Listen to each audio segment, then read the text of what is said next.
What's up, everybody? How are you doing? It's Sunday night, so we are here to wind down your weekend at Bat City Comic Professionals. As usual, I'm Shannon, aka Small Press Shannon, and I am here to talk about all of my favorite comics of the week with my good buddy and co-host Phil, aka Wednesday Phil. How's it going, Phil?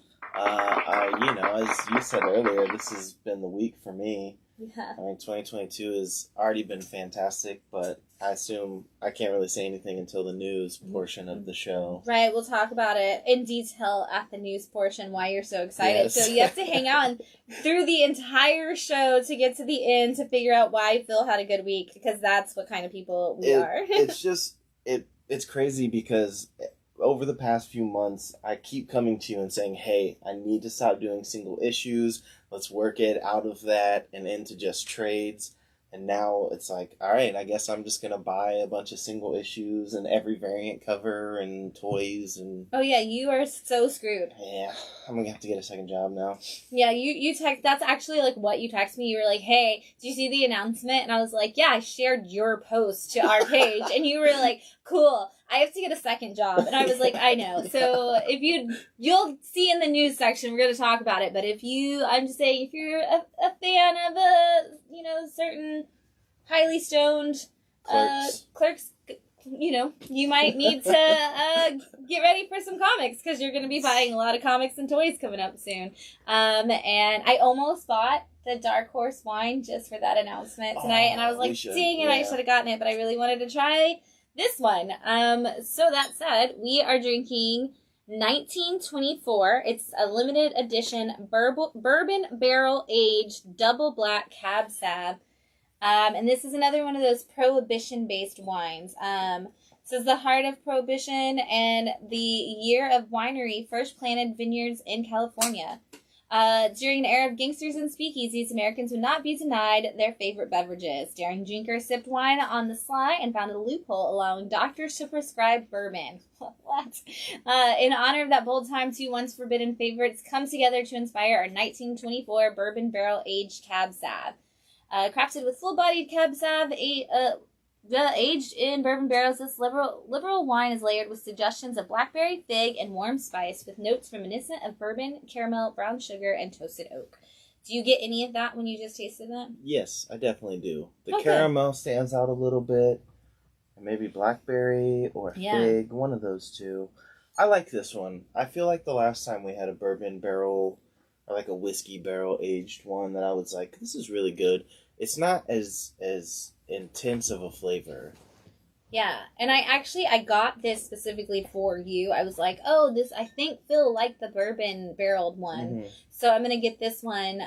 Hopefully that's something that Phil will like again. And when I see the more warm spices and blackberries and things like that mixed together, I'm like, okay, that's more of a Phil, it's not too sweet, not too spicy kind of wine. So I think this will be a good one. I'm glad you're liking it.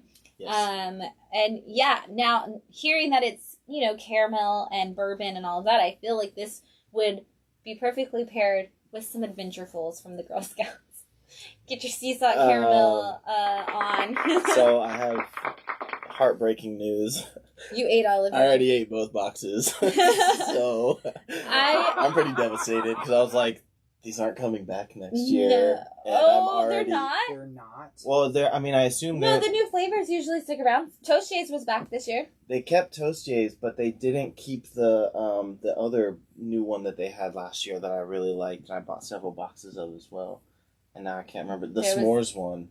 The s'mores one? That was 2 years ago, right? No, that was last year. Oh, I don't know. Yeah, they did Toast Jays and s'mores. Well, see, I didn't even know when it came out, so obviously it wasn't as popular of a seller. Yeah. And they have two different bakeries, so it might be that, they just didn't have it as many the one bakery didn't have it this year or something, so there might not have been as many. Because I feel like the Girl Scouts were telling me about s'mores just yesterday, so they must still... They also changed the names. The two different bakeries have two different names for all the cookies, so you also have to check to make sure they're not listed under a different name when you see them. Just so you know. So there's a chance. There's a chance. They could come back. I'm pretty sure with how high Adventurefuls sold this year that we'll probably see them again. Fingers crossed. I'm hoping so. Please. So We've got the 1924 going on. I'm going to pass that over to you so you can hold on to that. We've got something else right here in the middle of our table today, which is Bigfoot Knows Karate, number one. Number one. Probably one of my favorite Kickstarter projects that I've backed in the last 5 years because it has everything that I love, including cryptids. Yeah. And this cryptid knows karate. So you were so... I just remember telling you, I was like, hey, we're doing this event called Small Press Week. We're going to have all these small press creators. A couple of the ones I've met before are coming out. One of them is this guy Dan, and he's got a book called Bigfoot Knows Karate, and you're like, sold. Yeah. And I was like, okay, and then Dan walked into the store, and I was like, Phil, this is Dan. And you were like, I am a fan already. And so I was like, I can't wait for you to actually get this book and get a chance to talk about it. And even better, I'm now going to give you a chance to talk to Dan about it for everybody here. So I'm actually going to jump out of this seat, pass it over to Dan Price, the co-creator of Bigfoot Knows Karate. Dan, how are you? I'm doing great, man. How are you? Very excited for you to be here. I'm very excited to be here. Wednesday, Phil, man. Yes, Good sir. to see you. I appreciate you taking the time out. I assume you had a very busy weekend. You were at Hill Country Comic Con this weekend. I was. How was it? It was great. Yeah. First convention in 7 years, man. I've been out of the game for a long time. So, first book back, first convention back. It's been a lot of fun. Was it a big turnout? It was. I was really surprised, actually. It was, everybody was had a great time. The crowds were cool. I was just blown away. I saw some old friends. From when I first did my very first comic work when I was like 16 years old in Houston. There used to be a group of guys, it was Space City Comics, and right near NASA, and they had it was a comic book store, and they had their own little studio. And I used to go hang out there when I was a kid and learn how to color, learn how to do erasures and things like that, and all these types of things. And I bumped into those guys over this weekend, and they came up to me and they were like, one of them I talked to every once in a while, and the other ones came up and they're like, "Hey, the kid." I'm like, and the kid's got a book, and they were giving me a hard time, but it was so cool to see them and meet new friends. I saw some of my Instagram followers. I get to meet them face to face. That was cool. It was awesome. It was great. It was just great to be back and doing something like that. So. Yeah, I've been ready for con season to come back and be in full swing. Now I do have to ask, the big celebrity at Hill Country this weekend was Eric Estrada. Did you get a chance to meet Eric? Didn't meet Eric, but the guy sitting next to me, his dad came to visit him, and his dad was a dead ringer for Eric Estrada. We walked in, and all these people were like double taking on him. I'm sitting there like, why is Eric Estrada sitting behind that guy's table? And he's like, that's my dad. And I was like, oh, you really? And he's like, I know. I said, did you sign any autographs on your way in? He's like, couple. So anyway, it was pretty funny. He's not somebody that I'm a fan of, right? Because I never watched Chip. Sure, I've never met someone who's met him. I just want to know if he's a nice guy or not. Yeah, I don't know. I didn't get to meet him. The lady from Valley Girl was there too, and she was also really. Yeah, she also had a bit part in Real Genius, is what I really remember her for. And I saw her, and I pointed. I was like, hey, that's and she was nice. Yeah, she was nice. But I didn't really. Yeah, didn't hobnob with the big stars there really this weekend. So. I was definitely impressed with their lineup this year. Yeah. So maybe next year I'll get a chance to go. And there were some great creators there too. Matt Frank was there. Drew Edwards was there. Drew, our friend. Yes. Drew's great. And absolutely. And Drew's a friend. It's great. Just had great. It was great to have him there. And it was just a lot of fun. So. And is that New Braunfels? That was a New Braunfels. Okay. Yeah. All right. That's a bit of a drive for me. I feel like it's like, what, 20, 25 minutes outside? 45, not. Oh, yeah. But because it's on the other side. Okay. Yeah. But it's on the other side of San Marcos. Right. Yeah. But no, it wasn't too bad. So. Yeah. Well, good. Glad you had a great weekend. I had a great weekend. Glad you're here. We can finally talk about Bigfoot Knows Karate. Let's do it. Number one. You got it fully funded on Kickstarter. Yes. I was one of those. Thank you for that. Well, when I met you at the Small Press of Ween, I remember you showing me the Adam Caswell cover. Oh, you showed me the giant fan art. Yes, that was the one. Yeah. Yeah. You want to put that one right there? Sure. We'll push my ugly art out of the And way. don't even. But you sold it on this alone because I saw the Frazetta style art and was like, oh man, I need to read this even more. Yes. Yeah. There you go. There's the actual. I brought it with me. So. Yeah. Fantastic art. I was so impressed. And then you talked about this book, and I could tell there was a lot of passion when you were talking about this. So, and I know, if I remember correctly, because there's in the back of the book there's a QR code. Yes. You can watch a video, which is kind of like commentary on the issue itself. Yeah. So this was your idea that you took to Casey Allen, the other creator, correct? Yeah. So like official breakdown. I'm the creator of the book. So I'm the creator, co-writer, and artist on the book, and then Casey is my co-writer and editor. Okay. So now, and like he started off just as an editor, but he was contributing so many cool ideas and all that. So Casey, just co-write with me, please, and he did, and I was so glad for that because I'm used to drawing, working on like one-shot comedy comics, in the past, and this was a bigger, more cinematic concept, and I needed somebody that really had worked on high concept stuff and could understand where I was going with this. And we had worked on something called the Comic Jam. You can check it out at comicjam.com. You can check that out there. It's an online workshop for comic creators. So what they do is, and Casey runs it. And so what they do is they take, the writers come up with a theme for the theme for the week. They get 1 week to write a 1-page comic with no more than 6 panels to that theme. And then those comics are then divvied out at random to artists who have 1 month to produce 1 page of artwork. That's anybody can, any artist should be able to knock out a page in a month, And so we worked on several things. I did one on space sharks. I did a haiku. The haiku was so fun. We did, but the one that Casey and I worked on was a tribute to Steve Ditko when he passed away.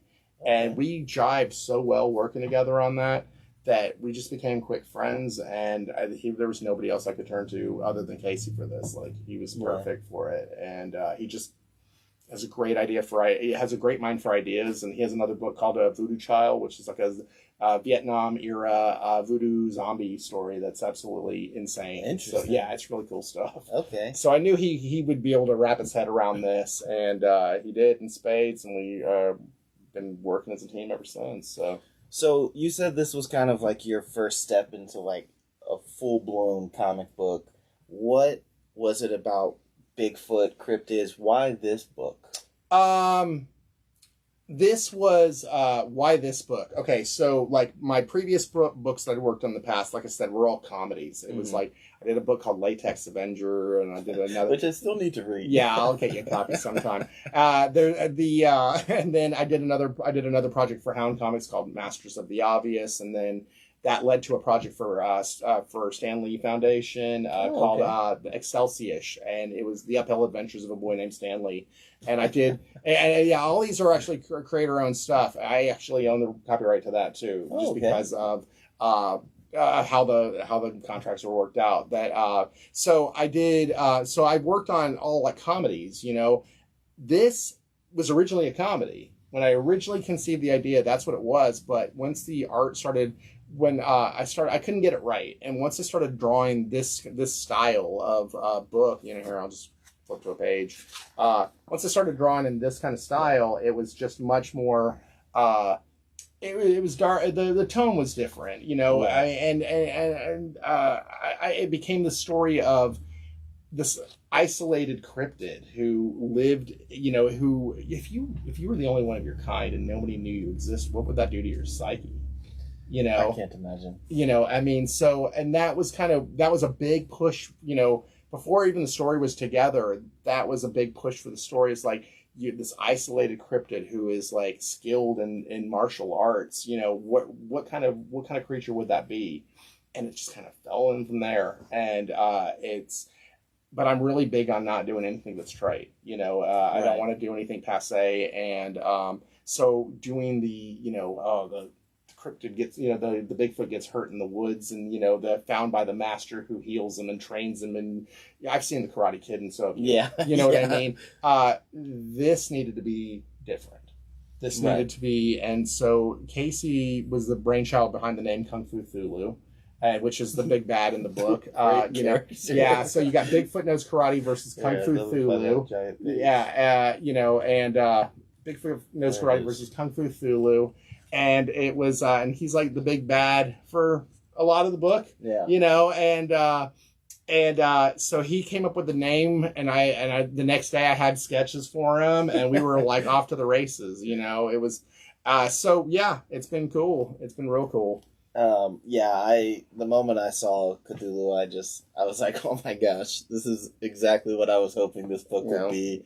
But I do enjoy, because you have that kind of, in the beginning, a little bit of that like existential thought process that he goes through. And I do really enjoy that, because like you said, you know, what would that do to your psyche? But he also kind of has this like zen about him, you know, because of the karate and everything.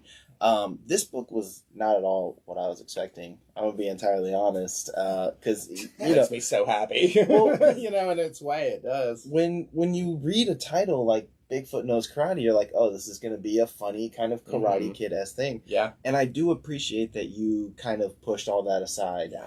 Where it's like you don't need to see this part of the story done over and over again. No. And I also like that there is kind of a twist in this. Yeah.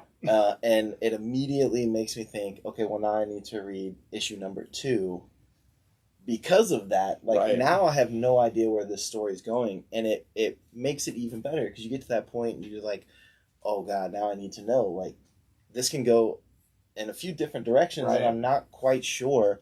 I think this is really impressive storytelling. Thank you so much. Go ahead. Oh no, well, I mean, yeah, because it's Godzilla versus Kong meets Kill Bill with a gnarly lost like Usual Suspects like twist. You know what I mean? It's like yeah, I wanted something more mature. As a writer and as an artist, I want to do something more, and I don't mean sexual mature. Right. I mean like, this is not. I'm trying to write Lost, and you know, I'm trying to write Lost. I'm not trying to give you Saved by the Bell. You know what I mean? Like, this is not spoon fed. Right. You know, I'm not spoon feeding you the story. Like, you've got to work for it, and maybe that's the English major in me. You know what I mean? But it's I want people to work for this a little bit, and not and have to pick up on the breadcrumbs and things that are happening in issue 1 are going to make a lot more sense in issue 4, because it all ties, you know what I mean, and things like that. So there's a lot of little things that you probably don't notice in the first issue, but when you get to issue 2, 3, 4, 5, you're going to be like, I see what he did there, you know. And so yeah, the twist, I hope people liked it, because yeah, I mean, again, it's nothing. I don't want to do anything trite, that's for sure. So I saw a lot of positive feedback on Twitter of people who were like, whoa, this is really well done, and they like the direction where it's going. Is this going to be a mini-series, or are you thinking long-term, ongoing? Okay, so the first book is, the first arc is 5 issues. Okay. I am committed to drawing 5 issues of Bigfoot Knows Karate. All right. And then, but here's what happened. So like, and I appreciate everybody on Twitter being, you know, supportive of it for sure. On Instagram, this kind of thing took a weird life of its own, you know, because we received like 60, 70 pieces of fan art before the Kickstarter even launched, you know, and I brought a couple with me just to show you guys. This is Luis Tomas did that one. You know, this is Comorian King, and they mail me these things. I mean, I can't believe it, you know? Yeah. I mean, just amazing stuff. So it kind of took a life of its own, and like Caswell, this cover here, he did well, basically what ended up happening was Kaz says to me, I can't believe I just called him Kaz. Caswell says to me, hey, I want to do more stuff with you over Bigfoot. I was like, you know, he did the fan art, and I was like, that's amazing. How about I just pay you for the artwork? Because he was mailing it to me as a gift anyway, and I was like, why don't I just pay you for it, and we'll just use it on the cover? And he's like, I want to do more. I want to do more stuff with you. And so Casey and I start talking, and we start talking about a prequel book. Okay? So what's going to end up happening is I'm working on 2 right now. Between 2 and 3, Caswell's issue is going to come out, and it's going to be a prequel story. Okay. But then between 3 and 4, is going to be another prequel story that's going to look at a different aspect of things. And then between 4 and 5 is going to be the last one of those that shows you really deep into the story. As you're figuring out, as you read it, you know there's a lot more going on with this character than just surface, I'm a cryptid. Right. No. There's a lot more going on. And so we're really going to dig deep. So between issues, there's going to be, a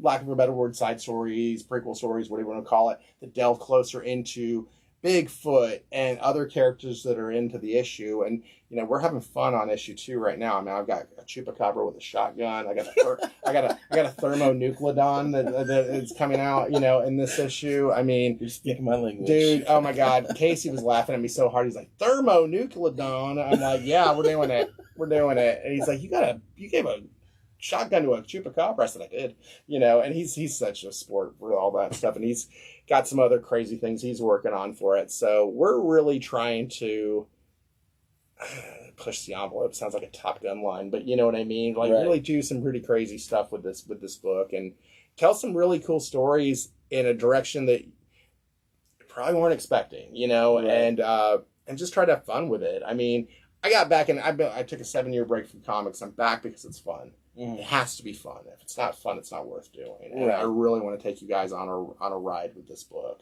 And yeah, I mean, turn some heads along the way, I mean, so that's what's happening. But I don't know.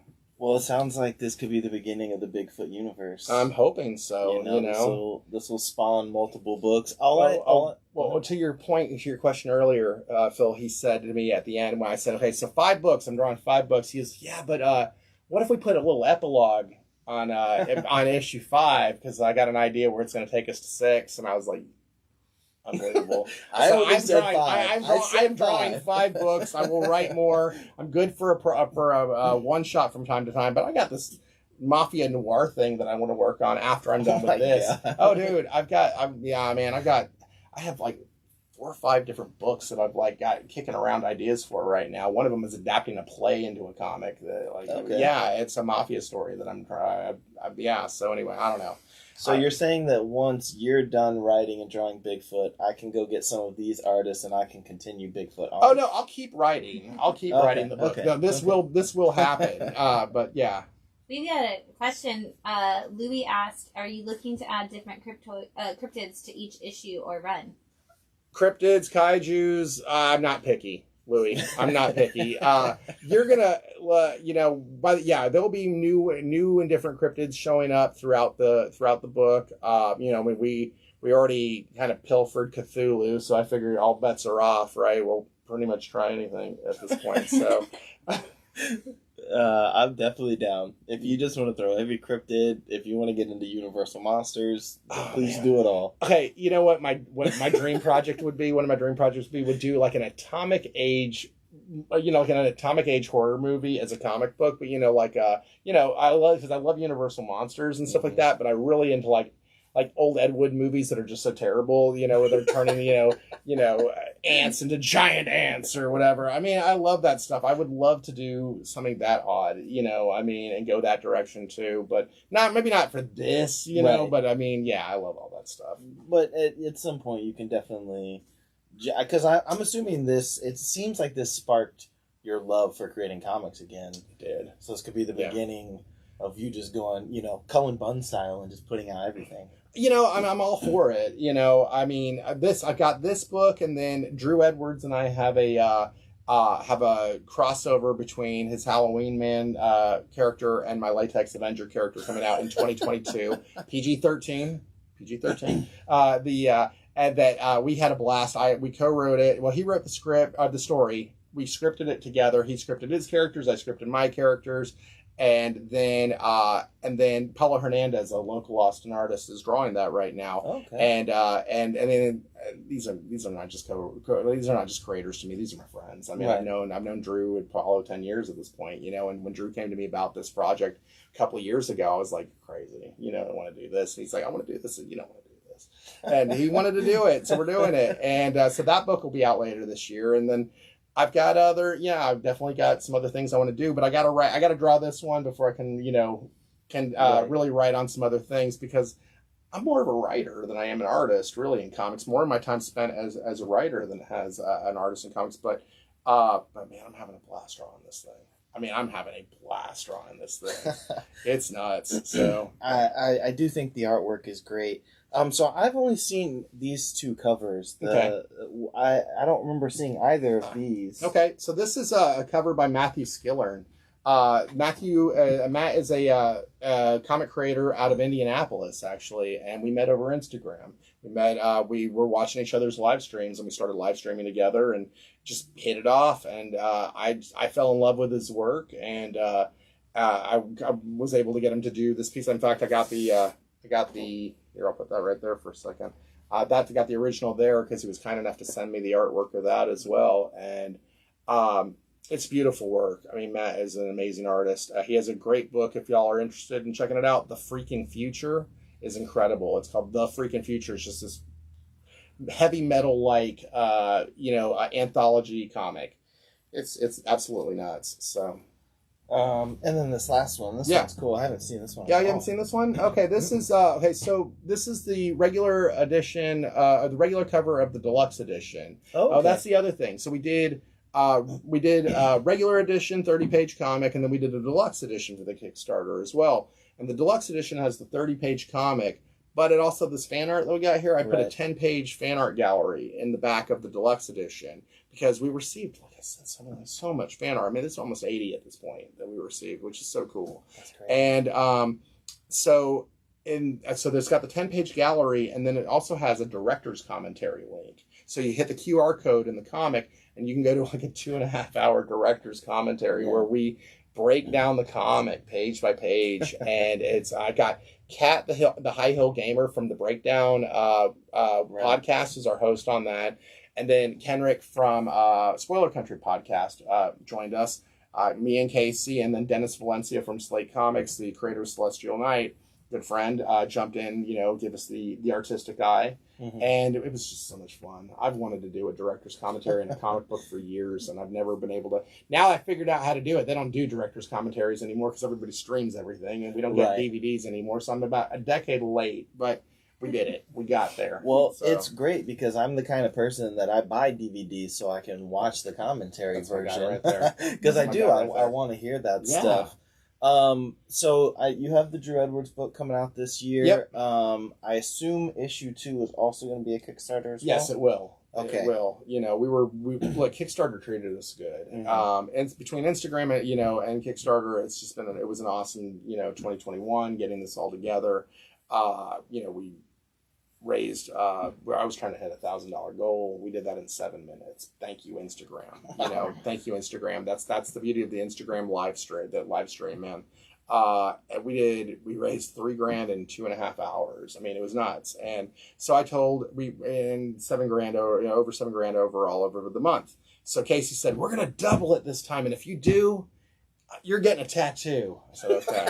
So if for some reason on this next Kickstarter we break $14,000, then I will be more than happy to live stream me getting a Bigfoot Knows Karate tattoo. So I think that's incentive alone. I was already going to back it. I'm telling you. I'm gonna get here. Let me see this book right here. And I might get this is the art I want to get on there. I want to get that on my arm. I feel like that's kind of almost like the official logo. That's what I'm thinking too. Yeah, it's the bat signal almost. Yeah, not really, but But yeah, I want to get that. That's the one I get. So well, fantastic. Yeah. So you are going to be here this Wednesday, March 9th, here at Bat City, where you can get copies of this book. I believe we have cover A, the main cover. Yeah, you got the red one, and I think you have this one as well, right? I think you might have this one. Okay. Too. So yeah, y'all have both of those already here at the store, and I'm going to bring the other 2 covers with me for Wednesday night as well. And I've also got a couple of prints and some stickers and some mini prints and trading cards, all that stuff. I'll have that available as well. Fantastic. I give those as little incentives for buying, different issues or whatever else. So, yeah, so we'll have all that there. And, man, I can't thank y'all enough for having me on tonight, having me out on Wednesday. I mean, this has become my local comic store. I love it. I do. I love it. Matt's smiling at me, but I do. It's, look, there's a lot of great comic stores in Austin, but this one's not because it's in a home, but it feels like home. You know what I mean? Like it does because you go to some comic stores and they just. You ever seen High Fidelity? Yes. Yeah, you remember the guys in High Fidelity? They're like, I'm looking for an album that says, I just called to say I love you. And your kid doesn't want that. Get out of here. Yeah, I've been to that store in this town. And you know what? I'm good. So this has been, y'all are great. And I really appreciate y'all having me out here tonight. For sure. Well, yeah, I'm thrilled that this is your shop because it means I get to hang out with you more and learn more of these inside information about Bigfoot Knows Karate. So if people can't come to the shop either Wednesday or in general because they're not here in Austin, where are other places that they can get this book? Go to bigfootknowskarate.com. You can get there's a direct link to my Comics Wellspring store. Or you can go to cwsbookstore.com and you can get I don't know, the red one, wherever that is. You can get this one's the only one available on the online store. It's just the red cover right now. So, but I have another online store that I'm going to be working with here soon that I'm going to do all of them, and they're talking about doing some kind of crazy variant things and things like that, and shiny metal. I don't know, all sorts of get in on the foil game, yeah, something like that. So we'll see. But right now, we got these, and I can't wait to get you guys issue 2 because it's nuts. It's really nuts. So I'm excited. I'm probably gonna bug you once you say it's done. I'm gonna be like, yo, let me take a peek. Yeah, let me see like the first 5 pages. Just something. Just a little taste. Yeah, just give me something. Just let me know what's going on. Dude, yeah. This is amazing. Thank you so much. Dan, I appreciate you being here Phil, again. Wednesday Phil, man. Yes, sir. On a Sunday. Thank you so much, dude. All right. Yes, thank you. I will shuffle on out of here. I'll take this. Well. Yeah, well, hold on. One of these is, I don't know. It may be that one. I think that it's that one. Keep that one. I'm going to take this one. All right, man. You have a great night. You do the same. Much. Y'all have a great night, y'all. Wednesday night, 5 to 9, correct? Yes, March 9th. Come on down. Talk to Dan. He'll show you all the cool fan art. And you can pick up all 4 covers if you want of Bigfoot Knows Karate. I'm very excited. I will also be there. Probably bothering Dan all night. It is a Wednesday, so Yes. I would expect that. We'll be talking baseball now that I know. Right, now that we know Dan's a huge baseball fan. Go Stros. And We can edit that out, right? out of our live video. And I dropped the event link into the chat fantastic. while y'all were talking. So if you are in the comment section, I dropped the event link for all the information. So if you don't remember and you need to find it, go in there and that you're going to come out to the Bigfoot Knows Karate event this weekend or this weekend. It is the weekend now. It's the end Wednesday. Yeah. So come out to that. We'll have all that information's on there if you want to come and stop by and support local creators.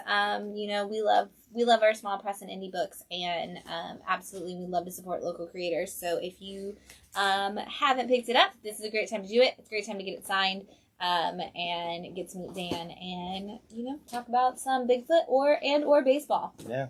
Maybe talk about Bigfoot playing baseball and what team he would play for if he was in the the Astros. Dan's like, it's obviously the Astros. Yeah, so we'll see. You can argue that forever. Speaking of, I posed a question this week on I guess it was yesterday on our Facebook because we started talking about if you got a DeLorean, and I have to ask this question: if you got a DeLorean and you could go back in time to a certain day or a certain year or whatever, and you could, I guess we'll say year because that's too specific, and you could go only the one time, and you only have essentially the front seat of the DeLorean because, there's no trunk and anything because it's all been filled with all the flux capacitor and all that. You can only go back to 1 year to buy comics. What year in time do you go back to? So let me ask you this, because I saw that, and it's tough for me to decide, because obviously you want to think about, the big books. Yeah. Obviously Golden Age. Now, on the other side, can I go back in time and do a heist of original art? I mean, I guess, yeah, you could totally get original steal art. all the original art that Marvel and everyone is holding on to, and then over the years I'd give it back to the creators and keep a piece or two for myself, and And then I have this giant, beautiful art gallery, and all the creators got their art back. I'm just like, I mean, for $700, I could pay Jack Kirby to own all the rights to his books because, you know, he got $600 from Marvel, so I could pay him $700 and then give them back to him. I think I have like $1,000 in savings. Yeah, we could go in on it. We're could like, pull we this go together. in and we'd be like, hey, Jack, here's even more money. Like, how about we buy your rights for all of your characters from you, and then we just, like, give them back to Jack. Or we start Kirby Comics. Like, and as then a he does all the company. Fourth World stuff independently. Yeah.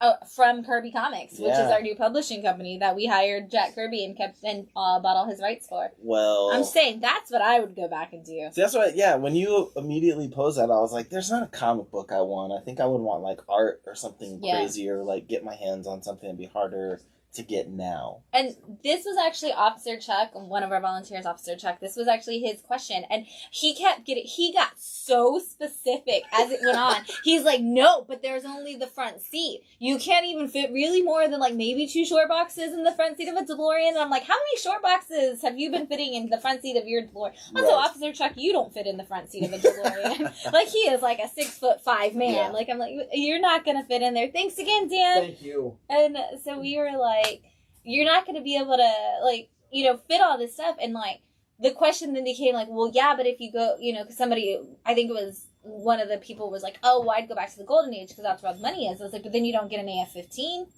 I was like, but you could go and get your AF-15 in the Silver Age, and what, you're paying $50 for an action one, maybe $100. That's true. You're still breaking out with like a ton of stuff. So anyway, if you haven't answered that question yet and you're in the comments, I would like to know if you could go back in your DeLorean to one time. What comics are you grabbing? What time did you go to? Like, you know.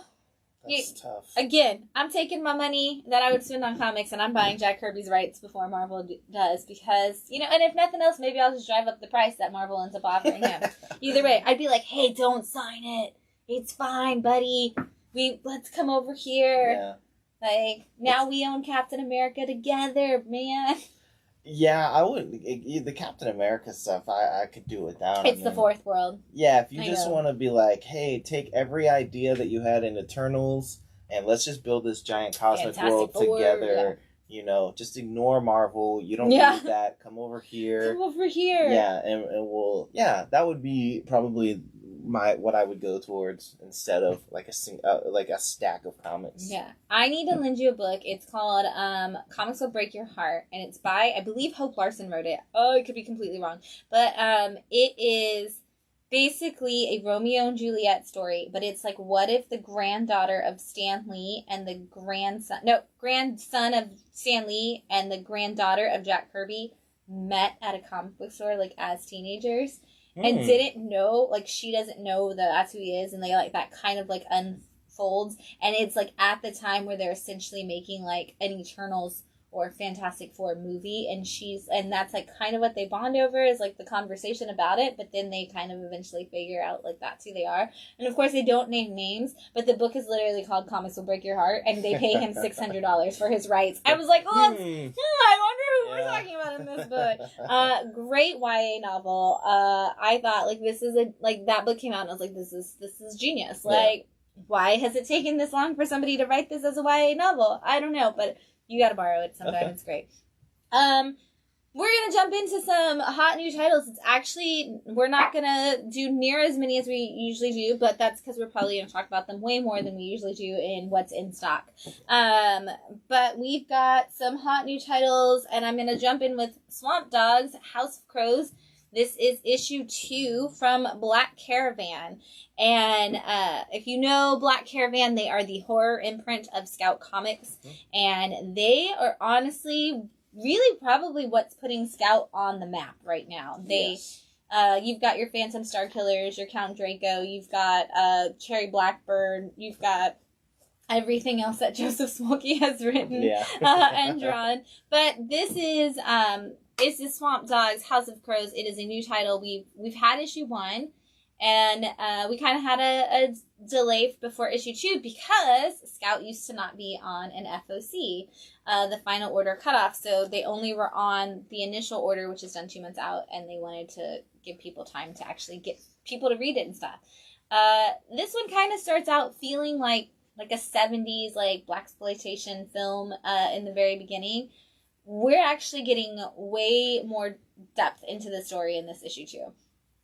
We've got the two girls that we met in issue 1 are out on their own, and they're on the swamp, and they're kind of just enjoying the day. And then we've got a band that played at the party in issue 1. The band that played on the party, we're following them in a different part of the story, and we're following the girls in their story.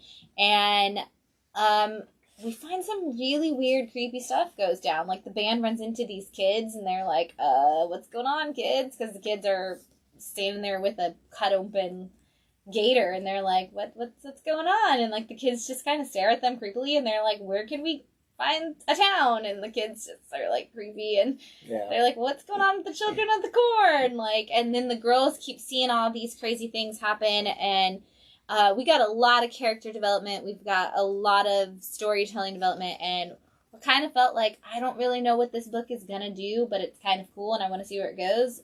As of issue 2, I'm like, oh man, this is gonna get nuts. Yeah. And I'm here for it. We are gonna get some crazy, like, classic pulpy horror coming out, and I'm sold. Like, you got me. Yeah, I remember reading the first issue and being a really big fan of it. I was kind of uncertain when I first saw it, because I was like, oh, swamps, this is something we've seen before.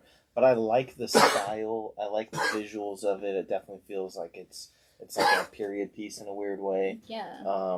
And yeah, I do enjoy it. This is one of those, and of course, it's Black Caravan.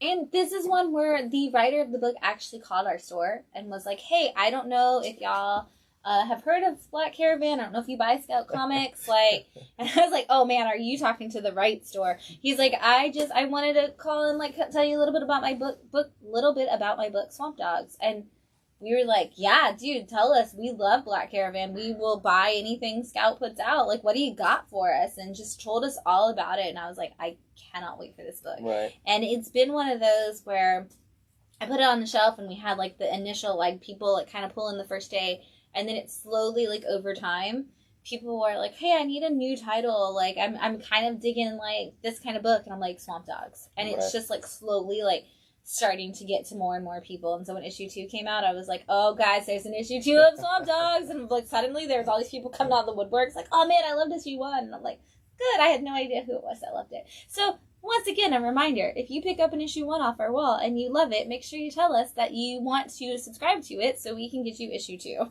I will always throw that reminder in, because I don't know, just because you liked it doesn't mean you want to subscribe to it. So make sure you tell us.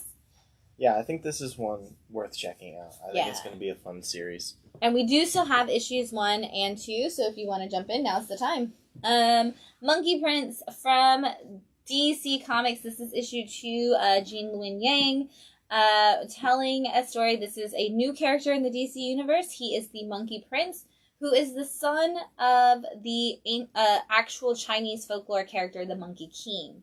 And he is now a new DC superhero. And if you've ever heard any of the legends of the Monkey King, he's kind of a trickster god. He's kind of always making jokes, pulling pranks, doing all kinds of crazy things. So we get yet another situation where we've got just everything is a joke. Everything's like a trickster thing. We've got a crazy cast of characters, Pig Gods and Batman and Damian Wayne, and all these conflicts coming up. And, we don't really know where the Monkey Prince falls on, like, good guy or bad guy going into issue 2, like, because he's just really against Batman. And that doesn't necessarily make you a good or a bad guy, but it's kind of interesting to see this young kid suddenly wake up one day, has powers, finds out I'm related to this ancient god, and this sucks. Yeah, I was real shocked by how much I enjoyed that first issue. And I also like that they immediately were like, hey, let's throw him in with a well-known character. Let's kind of establish him in the DC universe. But I really like this character, and I'm hoping that, and I don't know if it happens in this, but I want more of that, like, the mythos of the Monkey Prince, that world that he goes to in the first issue. Like, give me a whole bunch of that. And I think we'll definitely get it, because that is a big thing that Jean tries to do a lot, is incorporate that Chinese culture into things and kind of bring that more and more to light, and kind of educate people on the Chinese culture and the folklore and things like that while also telling a story. He's always been very, very good at that. I love that this is an entire Asian creative team, and then even the variant covers are done by Art Germ, so they keep it as an Asian creative team, which is just fantastic to just give those like voices a chance to tell a story that's important to them and also teach people. And I will say it every time an issue of Monkey Prince comes out. We need more stories of mythology and folklore from other cultures to just become part of the mainstream, accepted idea in our comic books and in our storytelling in general. And Rick Riordan does it really well with the Rick Riordan Presents line at Disney, where he had his Percy Jackson and all of that, but instead of writing all of the other cultures, he helps find people from those cultures to tell those stories so that they can build their own Percy Jackson-like universe, but within their culture. And I would love to see comics start to do that, where we see some of these classic folklore characters from other cultures have their stories told by people who grew up hearing those stories and who grew up with those stories meaning something to them, and kind of make those characters into heroes that everybody can learn about and love all at the same time. And I would prefer that too, because I feel like all throughout middle school and high school, it was just Greek and Roman mythology. And it got to the point where I'm like, okay, I've heard these stories. You guys keep teaching me the same stories over and over again. I would like to learn more, because there's definitely more out there. And if we can do that through comics, I think that's fantastic. Yes. So grab Monkey Prince and learn about different cultures, running hero. May I have some more wine before I... You weren't even on the stream. When were you drinking? The whole time. The entire time I wasn't on the stream. Again, my favorite when Phil pours. We're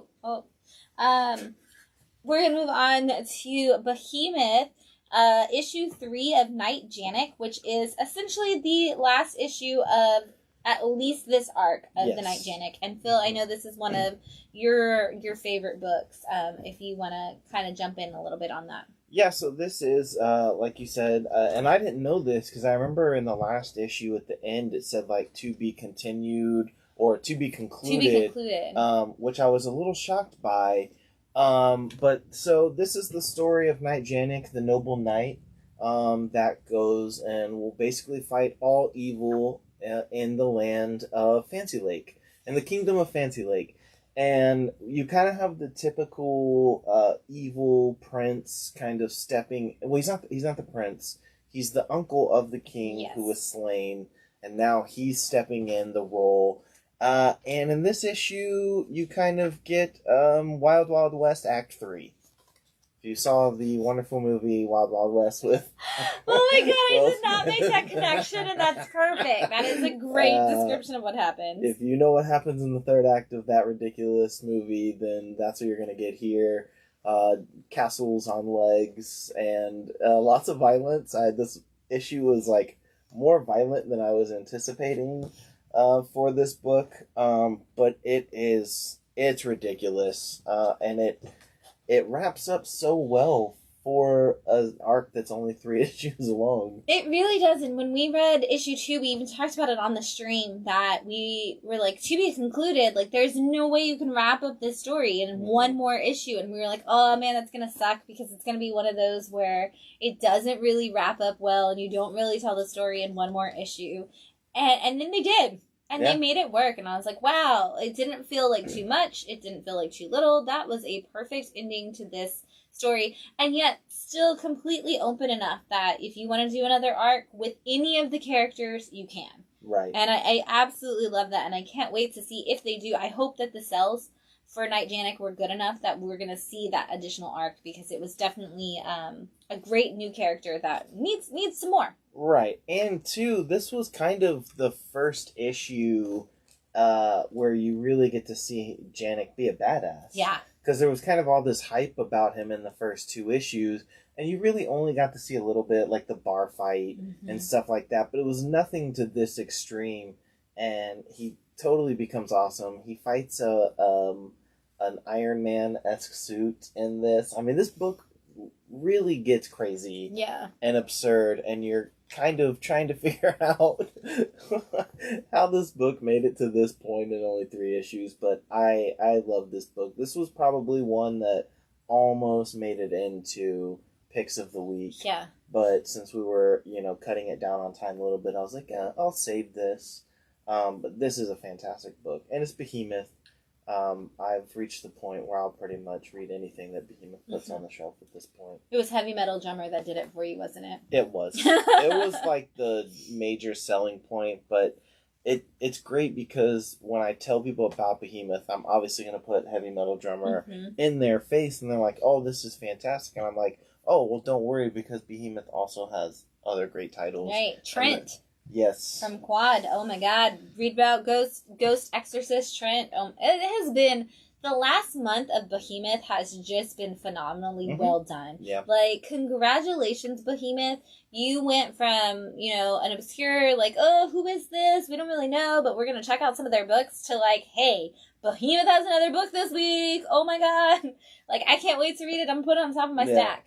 And they are definitely crushing it. I can't wait to see where they go next and what they, like, as they continue to build out these. Because they are still in that new publisher miniseries kind of way. With the exception of, 9 Stones is on issue, 8 or 9 at this point. But for the most part, most of their series have been in this 3 to 5 range. And I'm curious to see, as they start to explore building out more, what books they build out and what they, start bringing to us. Because everything so far has... this year, 2022, has just been really great. Yeah, and come in, you can pick up Night Janik. This is the 3rd of 3. And I have all 3 issues. And yeah, if you're just looking for something fun to kind of break up the more serious books that are out, I think that's a great place to go. Yeah. Next up is Rogue Sun issue 1 from Image. I'm actually going to reach behind you and grab this. Rogue Sun is a character that exists in the Radiant Black universe. You have never seen Rogue Sun yet, unless you read, and I'm going to hold this up, Supermassive. Supermassive was the one-shot that kind of blew up the Radiant Black universe. We are going to have 2 more heroes that are unconnected to the Radiant team. Okay. So we've got our, Radiant Black and Radiant Red and all of those things going on. We, because there has been the Radiant superheroes. And if you're reading Radiant Black, you know that he's, come into contact with other people who have similar powers to him. Well, these are characters who have power, Radiant, or Rogue Sun, not the same power force at all. Didn't get the powers at all. And you introduce them in Supermassive, and then... that was last week, and now this week we see issue 1 of Rogue Sun, which is hilarious to me because Radiant Black is written by Kyle Higgins, and Rogue Sun is written by Ryan Parrott. So if you are a fan of Power Rangers, your 2 Power Rangers writers are building a universe that is very much just an indie version of Power Rangers. A more indie version of Power Rangers, I should say. Well, I feel like Parrott, especially with the run that he's been doing, I feel like both of them were building out the Power Rangers universe really, really well. So it makes sense for them to be like, well, wait, let's just replicate this and it be ours. With adults. Right. Instead of looking at teenagers who grew up, what if we just started with the 30-somethings? Mm-hmm. And this 30-something, with Radiant Black, it's a 30-something-year-old person who feels like he failed at everything. And then a 30-year-old bro douche, and people like that in these conversations. And so, Rogue Sun is a character, Radiant Black takes place in Chicago and all of that surrounding all the suburbs of Chicago. Rogue Sun takes place in New Orleans, and it starts with who Rogue Sun is, and it's a guy who's been a superhero for a really long time. We saw in Supermassive that Radiant Black already even knows who he is. He's like, oh my God, you're Rogue Sun. You've been around forever. And it's like, hey, you've never mentioned this character at all. But I love that one line of dialogue that's like, hey, wait, this superhero was already a thing. And then immediately, on page 1, 2 of the story, Rogue Sun dies. Oh. And so this is the story of where we go from there. And that, like I said, that's on like page 1 or 2 of the story. And it's like literally like the story opens up with that happening. Oh. And we move on into actually what the story is going to be about. And, you know, Radiant Black took a lot of twists and turns like that, where it's like, hey, you went through like the first 4 issues and you thought this is what this book was about. Guess what? That's not what this book's about at all. And, Rogue Sun is kind of like, hey, we're going to do that, but we're going to kind of do that a little bit faster. We're going to do that in the first 4 pages and kind of lead you on that. And I had a friend today who was here, and I would put a book down and she would pick it up to just kind of read it and see, like, what are you reading? Like, in every book I put down that was a number 1, she'd pick it up and try it out. And she grabbed Rogue Sun before me, and so I was like, I have no idea if I'm not going to say anything, because I want to see if somebody who did not read Radiant Black can pick up Rogue Sun and not be lost. And so she finished, and I was like, hey, what do you think of that book? And she was like, well, it kind of starts like in a way where I was like, did I miss something? And then but then it tells me the whole story later on. Like, it wasn't, and I was like, thinking like, oh, because it's connected to Radiant Black. But then I read it, and it's actually just because it does start with, like, hey, the superhero is dying kind of thing. And it's like, oh, no, you didn't miss anything. That's just new information to everybody reading the book. This is, and so you don't actually, if you are completely uninterested in Radiant Black and you have no desire to read Radiant Black because it's like, 7 billion issues in, fine. Start at Rogue Sun. Completely different character, completely different like power set, unconnected entirely at this point to the Radiant Black universe. We know eventually they're all going to cross paths, but this has nothing to do with this story at this point. Okay. So if you're not reading Radiant Black, doesn't matter. You can start at Rogue Sun. And I've had people who are like, I just like New Orleans, and this is a superhero story set in New Orleans done by Image and Ryan Parrott, so I'm in. Yeah. So there you go. I am very excited to see this universe build outwards. Because it looks great, and I am a Power Rangers fan, so at some point, once it kind of, it builds out to a good enough point, then I'll probably go in and try and read it all. I'll do one of those, like, master reading orders where it breaks all the different series up. And I haven't, I didn't bring it this week, which is on my bad, but we do have trades of the first volume of Radiant Black, so if you're like, oh, I read Rogue Sun and Supermassive, and so I want to jump, where do I go next? I'm going to tell you Supermassive, and then I'm going to tell you can go to Supermassive just to see if you like the characters from Radiant Black. Okay. I actually have told everybody who was like, oh, I'm going to get Rogue Sun next week, or I'm going to get Radiant Red. I'm like, hey, just grab Supermassive first, just so you kind of have an idea of what the universe is. It's kind of like your Cliff Notes version of who all these characters are, and then you jump out from there. If you read Rogue Sun and you're like, I kind of want to know what you're talking about and how it's connected to Radiant Black, grab trade 1. Like, it's an Image trade, so, give it a shot and see if you like it. But yeah, if you're a Power Rangers fan and you're not reading Radiant Black and Rogue Sun, you are missing out on the Power Rangers. And if you're not a Power Rangers fan, which I'm not, like Power Rangers I watched as a kid, but I never got super, super into it, because it was kind of at the end of, like, my cartoon, like TV, like morning TV, night, like Saturday morning TV kind of watch period. So I never got into all the like additional universes and stuff for me. But then, so Radiant Black, I was like, I don't really, like, I had no idea it was going to be Power Rangers, like obviously on issue 1. And I got into it because it's literally a kid in his 30s who's like been lying, like telling everybody that he was going to be a writer. But then he like never actually got published. And kind of was like, oh, I have to go home now because I never got published. And I was kind of banking on that to pay all of my bills. And so he's like moved home, and he's like, everybody's like, oh, big shot writer now. And he's like, yeah, totally. And then he's to his friend, and he's like, I'm not a big shot writer. Like, no, I never actually sold a book. And I'm like, hey, been there, buddy. Let's be buddies. Let's be superheroes together. And then you're like, oh, this, again, sad and heartfelt and great story of friendship and just superheroes. And that's why I like indie superheroes so much, because you don't have to know 80 years of backstory. You get it all right there. Cheap Tricks #1 from Bad Kids Press. Yes. I like that their tagline is independent comics for independent people. Yes, I was immediately drawn to this book because Bad Kids Press is also putting out another book, which is right here on the front, it's the Franken Rocker punk rock book. Cannot wait. It looks ridiculous. The art looks very trippy, but that's going to be their next book. And immediately when I opened it up, I got excited. So Cheap Tricks is that typical Western scene where the person from out of town walks into the bar and intrigues you with all of the, mystery that they bring with them. The guy that walks into the bar, very well-spoken, quotes his grandmother a lot, and is really funny. Mm-hmm. Gets into a poker game, and it's revealed that he is actually there as a bounty hunter, trying to hunt down somebody who's on a wanted poster. And so you're kind of led throughout this issue that this is the badass outlaw that he plays up to be, and it turns out that maybe he's not. My favorite thing about this entire book is that the art is Schoolhouse Rock. Yes. I was sold on the fact that I felt like I was watching an adult version of Schoolhouse Rock.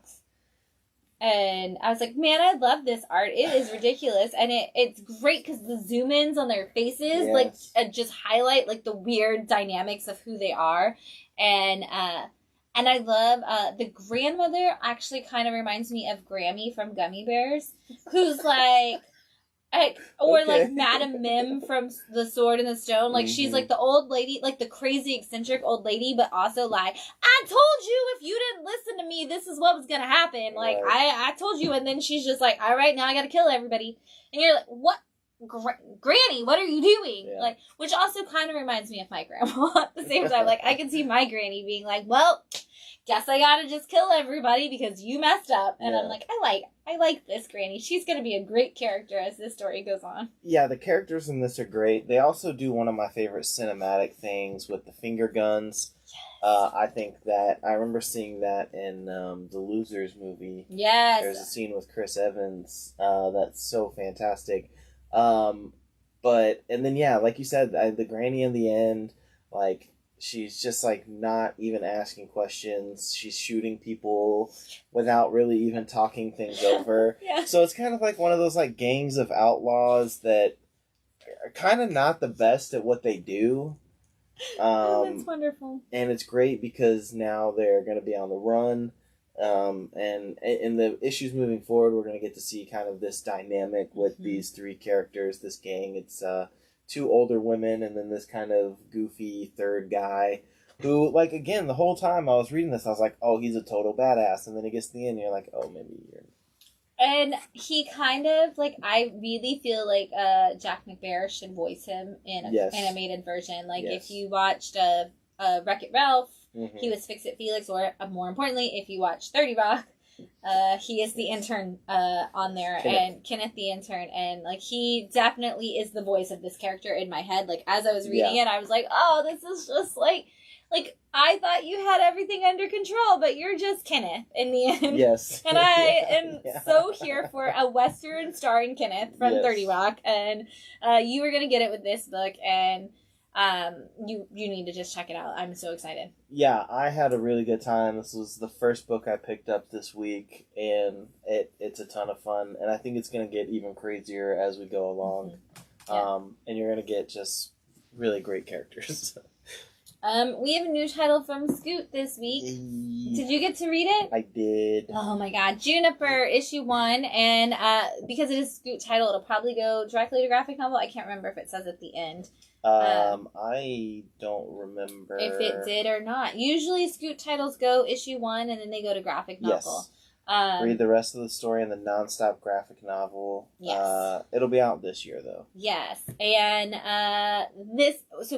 we have a customer who's 5 years old, and her name is Juniper. And I was so excited to get to hand this book to her this week. Aww. And because she was like, oh, Miss Shannon, I need a new comic book. What do you recommend? And she was like, I kind of want the Marvel Hawk Girl comic. And so I, of course, gave her the Hawkeye, because she's like, I liked that show. So I gave her the Hawkeye. And I was like, but I have a better comic for you this week. And I took her to the kids section, and I was like, this comic is called Juniper. have you ever seen a comic with your name on it? And she goes, definitely not. And she was so excited. And so I was so happy to see them make this comic about, like, this badass girl named Juniper who is just going on this adventure. This is classic adventure tale. Yes, and it's great because she has her robot sidekick, Toby, who is a ton of fun. Kind of, in a weird way, it kind of feels like the kid version of Bender from Futurama. In a sense, kind of. Where he just kind of like does whatever he wants. Because one of the funny things about this book is throughout it, they keep referring to themselves as adventurers, but really all you kind of see is them being thieves. Yeah. Which is really great. But Juniper's like, as long as we're within these guidelines, yes, it's not stealing, it's it's adventuring. It's like, no, I'm pretty sure that's still stealing. Super heartfelt story. Yes. And a big giant universe opened up with just this one issue. Like, this is one of those books that if you told me there's going to be multiple volumes of trades coming out later, I wouldn't be surprised, because it starts with, them running away from bees that may or may not have stolen all the honey from, which, as a huge Winnie the Pooh fan, I'm always in for characters who have running away from bees that they stole honey from. And they end up in this random house inside of a cave or a tree or whatever. A crack in the wall. Yeah, it's just this little crack in the wall. And they find out, like, this creature lives in there, and he's got this problem of missing somebody that he didn't realize was gone for as long as they were, and I don't want to spoil how long that is at all. And Juniper and Toby are like, hey, we're adventurers. We can solve all of your problems. And somehow there's all these cute little twists and turns and emotional developments that we see all within, even sometimes just the background writing on the walls. And it's such a well done book. I cannot wait to get this nonstop graphic novel. This is another one that I was, looking at people's reactions as they picked it up and looked through it or read through it this week. And so many times I've heard, wow, I did not think this was going to get that deep. This was really good. And from the adults. Right. And so I can't, and honestly, that's any Scoot title so far. All of the Scoot titles have been like, oh my god, as an adult, I need more of this. And once again, this is another one that absolutely needs to be picked up. And Scoot number ones are $1.99. So it's a great thing to give to a kid or try as an adult to see if you're going to want that graphic novel, which is also not expensive. Yeah. They're usually in that $9.99 to $14.99 range for them, and it's the whole collection. They usually come out just like a couple of months or so after that number one to give you a chance to see it. Yeah, and this is definitely going to be that one. This will be a trade that I pick up when it comes out.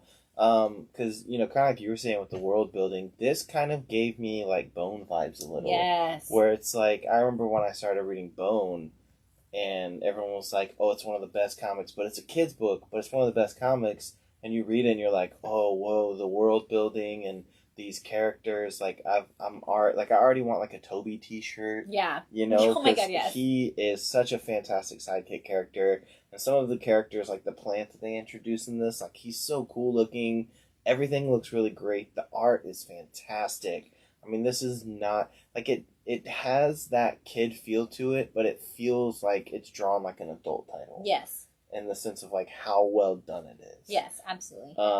Yeah, I was not at all expecting this to be as good as it was, and I was like, oh, wow, this is one of the best books I read this week. Absolutely. This could have easily been a pick of the week. Yes. And because it is that phenomenally good. And on that note, when I was at the retailer conference last week, when I got to my roundtable with Scout, and they were like, what do you need from us? And we're talking about, they're asking, what do you sell from Scout? How do you do with Scoot and all this? And they're like, wow, it sounds like you do really well with Scout and Scoot titles. What can we actually do for you? And I was like, I just want a Scoot hoodie in adult sizes. Like, that's literally the only thing I need from Scout at all is a Scoot hoodie in adult sizes.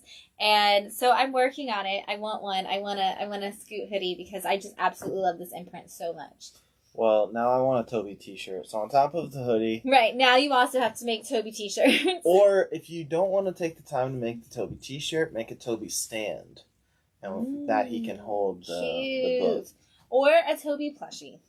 That too. We're just gonna get crazy. Yes, right all right. the Toby stuff. Right? Baby Yoda this. Seriously, Please. Grogu the crap out of Toby Everything. because Give we me will buy everything. it. And Kanto, since we're talking about Yes, plushies that need to exist. I'm just gonna always throw that in there. Next up is Loaded Bible Blood of My Blood, issue 1 from Image Comics, and it's done by Steve Orlando and Tim Seeley. Oh. Yeah, I felt like that was necessary to say because you don't see those two creators come together very often. Loaded Bible existed previously, and this is kind of a requel to Loaded Bible. They do talk about kind of doing a little bit of a reboot, but also it is kind of like, you know, a sequel in some aspects of it. So it is very requel-esque of this book, but this is the story of a clone of Jesus Christ fighting vampires who have taken over the church. I could not describe that in a more simplistic way, and yet that is a lot to unpack all at the same time.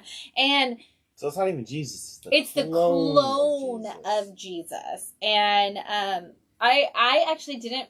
I never remember what I bought half the time. Like there are some times where I'm counting down the days until the books that I ordered come in, and there are some days where I'm like, why did I get this? And one of our subscribers came in this week and said, hey, I'm gonna add Loaded Bible this week, and I was like, oh man, that one sounded good. What was it? And he was like, it's Jesus versus vampires, and I was like, okay. And he was like, was that a good okay or a bad okay? I was like, that was a solid okay. Like I'm curious. I don't know which team I'm on. I'm just want to see where this goes. Like, yeah. And it is very much like they put in a lot of religious references. Like, you know, they've got a guy named Abraham. They've got the Pope. They've got the Red Pope, who is of course like your vampire king. They've got all kinds of references to Dracula and things like that, and then all kinds of references to the Bible. This is, and I told you this earlier, when Berserker was first pitched and they said this is a book about Keanu Reeves as like an undying warrior who's going to be a berserker for life, this is what I expected the dialogue to sound like. This is what I expected the story to sound like. Bad action movie dialogue. And Berserker didn't necessarily go in that direction. This did. So if you're like, where is my like crazy over the top action movie that just doesn't really have to have a plot, but also kind of does at the same time, this is your book. The art looks great. He comes in with some of the best lines. Like this Jesus clone guy, like the dialogue, I read some to Phil, and Phil was like, I'm now sold on how cheesy that dialogue was. I skipped this one because it was a vampire book, and I feel like I needed a break from vampires for a second. And as you were talking about it, and now, because even when you told me about it, I didn't know that it was a clone of Jesus Christ, which now adds even more to it. I feel like this is probably one I'm going to have to sit down and read. You also got the Mirko and Doffel cover, which is kind of cool. Yes. There are so many covers. Mirko did the cover A. Mm-hmm. There was this really beautiful cover that has not actually come into play in the story. That's a red cover, and it's got like a white-haired vampire, like woman in a red dress, and it's kind of almost one of those, what is the word I'm looking for? The negative space covers, but not really, because the suit that she's wearing is red. And it was just a gorgeous, like, stunning cover that they did for that. And then there's one with a girl who's almost kind of dressed, like, in the body paint, almost looks like an Anoxinamoon kind of character, like, standing at the altar of a church. And so it's got some crazy cool covers, and like you said, like the art, it draws you in to the story, and then it's, hey, I'm the vampire hunting clone of Jesus Christ. Like, where's this story going? I don't know, but Tim Seeley and Steve Orlando are writing it, so it's gonna get ridiculous real fast, and in a great way. Yeah, Loaded Bible from Image Comics. I'm in. Yeah. Up next is Jim Henson's The Storyteller. This is The Shapeshifters. So we are, it's from Archaea, which is Boom Studios. And they've been doing all of these Jim Henson storytellers. they've brought this kind of concept back that was an old Jim Henson thing, and they've been doing different ones. We just recently had the Tricksters, which had art by Peter Moko on a lot of the covers, and now we have the Shapeshifters, and they're classic folklore story kind of things, like redone in the beautiful storytelling of the Jim Henson kind of storyteller environment. And this is the story of four kids that are siblings who are always at each other's throats. They are the princess and princes of a kingdom, and the king is only focused on taking over the kingdom, like, expanding his kingdom and the battles that he has to do to go through that. And as he is focused on that, he doesn't realize that his brother is kind of scarring up the place. He's going to use magic to destroy that kingdom and until he can take over. And he takes the children out and uses that as an opportunity to use magic against the kids and turns them all into a group of swans. And the only way they can be saved is if a certain song is played by a visitor and who fully believes in them. And once they can shapeshift back into their regular selves, that's the only way they can become human again. And so it's kind of a swan princess kind of story, but for the entire children of the king. And these stories are always beautiful. It's like reading modern, like, Aesop's fables kind of thing. Right. And you get like the Jim Henson with the dog at the beginning, like kind of like a Sprocket and Dot kind of moment, like you would at the beginning of the Fraggle Rock show. You get that conversation between them, and they always, just like Fraggle Rock, where Doc's like, well, you gotta do this and this and this, and he's talking to Sprocket, who's just barking, and then it leads into the lesson that the Fraggles also learn. Whatever they're talking about at the beginning of the book leads into his story, which leads into the moral of the story that we're all supposed to get. And every single one of them is perfect and wonderful, and I love them in every way.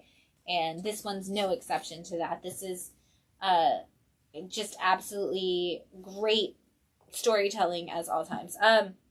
Tricksters is an anthology. They don't connect. This is Shapeshifters, and this is book 1 of 4, and they also don't connect. So every Storyteller series has a different theme, and they're all anthologies. Each one doesn't connect. The only connecting piece is that you have him sitting there telling the story to the dog. And they are just like, it's like watching a show like Fraggle Rock, where each time they come in and they're like, hey, now we're talking about this today. Yeah. And so it's episodic in that we're talking about these specific things, but it's anthology in that they don't actually connect to each other. Yeah, I actually have some of the older Storytellers issues, because this was like one of the few books that my ex-wife was like really into when she was reading comics. She was like, it's got Jim Henson's name on it, of course, like I have to. She's a huge Labyrinth fan. But she would always go nuts over those titles. They're so fantastic, and I kind of got into them because I started ordering them for the store.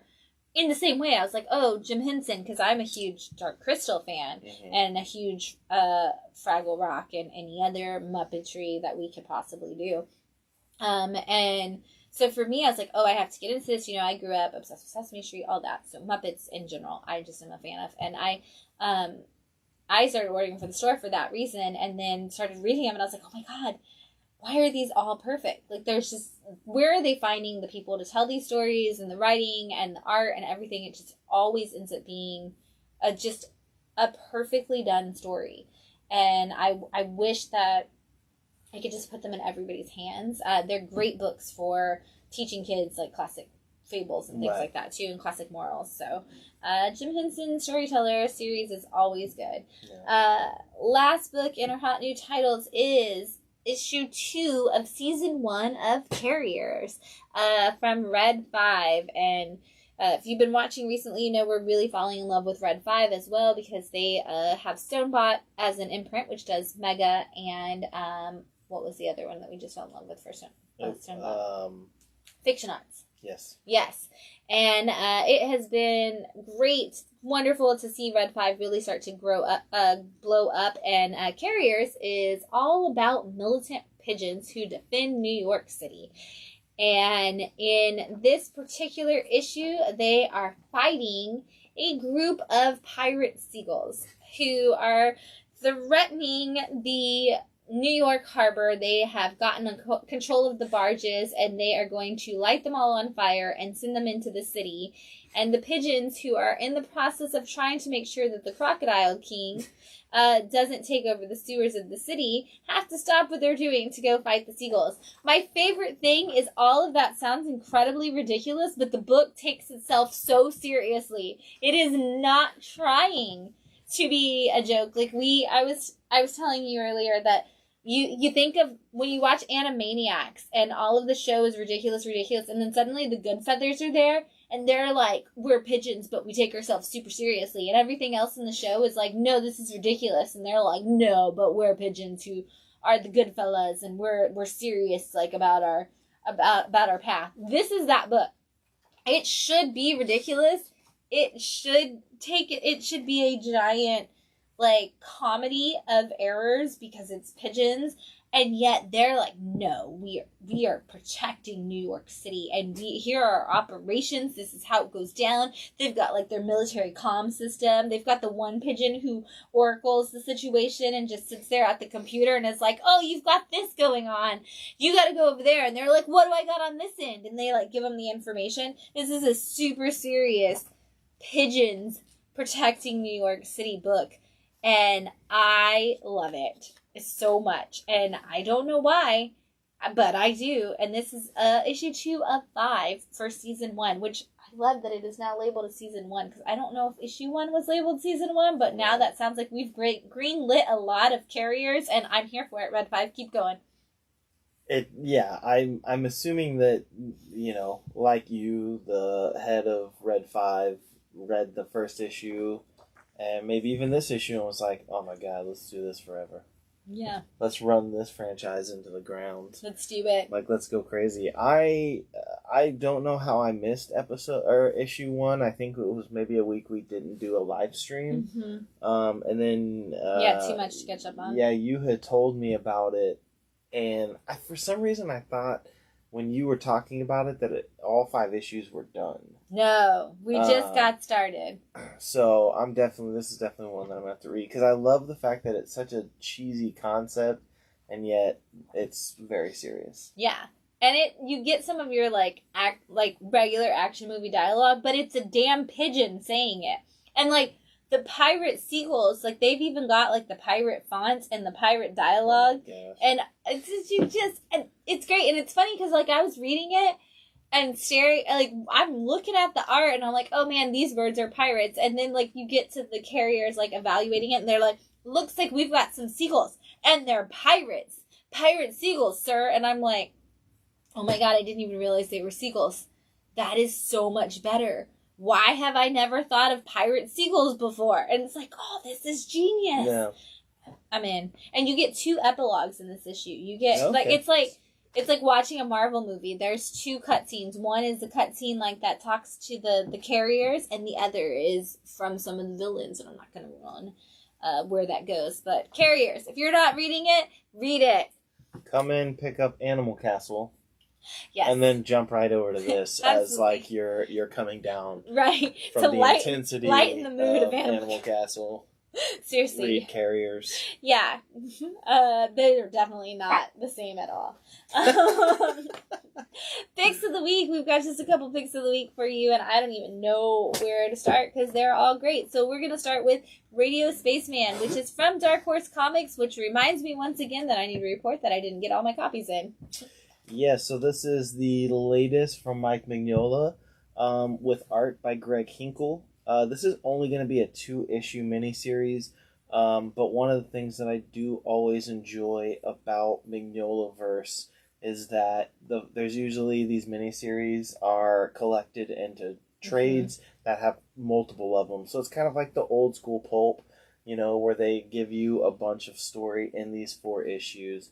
So this is such a fantastic book. I knew I was going to love this one because it is a Mignola book. But this is, you have a guy who controls this radio spaceman, from like kind of like almost like a giant mansion. Mm-hmm. And he's basically one who traverses outer space and goes on all these missions to figure out like if something goes wrong. Like if I think in this issue you have a spacecraft that went down on a planet, and they need him to go check it out. And it's really great because Radio Spaceman is such a Mignola character. You know, you've got the skull and the helmet, and it's just such a fantastic book. I think Greg Hinkle's art is so awesome. It fits perfectly with the Mignola verse. But it's a great book. I mean, if you like Mignola's work, this is a great addition. I was very excited for this book to come out, and there was no doubt in my mind this was going to be a pick of the week for me. Oh, absolutely. Once again, this was an easy week to figure out what your picks of the week were going to be. This is actually your copy, by the way. Oh, okay. And I was like, oh, this is definitely a Phil pick. But I ended up having a 20-minute conversation with my friend about this book when we read it, because she finished it, and she was like, and obviously you're friends with her too, but we read it, and she read it first, and then she handed it to me, and she goes, hang on, wait, let me have it back. And she like flips through it, and she's like, I can't tell if I missed something or not. And then she like flips through the pages, and she's like, no. And I was like, so do you feel like there was something missing? And she goes, yes and no. And I go, so do you like it? And she goes, oh my god, I love it. And I was like, okay. So then I read it, and I was like, oh, I get how you kind of feel that way, because it does leave you on like this crazy cliffhanger that also, like, right before he kind of fades out the dialogue and the narration, Right. and you kind of just go into all of these silent panels, and then it just ends, and you're like, did I miss part of the story? And you go back and you look at it again and again, and you're like, no, I didn't. And it's so well done that you didn't even realize that you got to a cliffhanger / Right. got to an ending of some sorts, and you're like, oh man, that was so good. And Yeah. you like have to like go back and then come back again and be like, you know what, that was good. So, and I felt that way too, and I liked it that they kind of jumped into it. You didn't get like a whole ton of explanation of who these people are, you know, and it's not until the very end that a character's like, that's Radio Spaceman. Like, up until that point, you're kind of a little confused, but I love the whole concept of the guy who like plugs this outlet into his chest, and he can control this spaceman from a distance. Obviously, I guess using radio waves. Yeah. And I hope this is one of those that like we just get a bunch of 2 to 3 issue miniseries.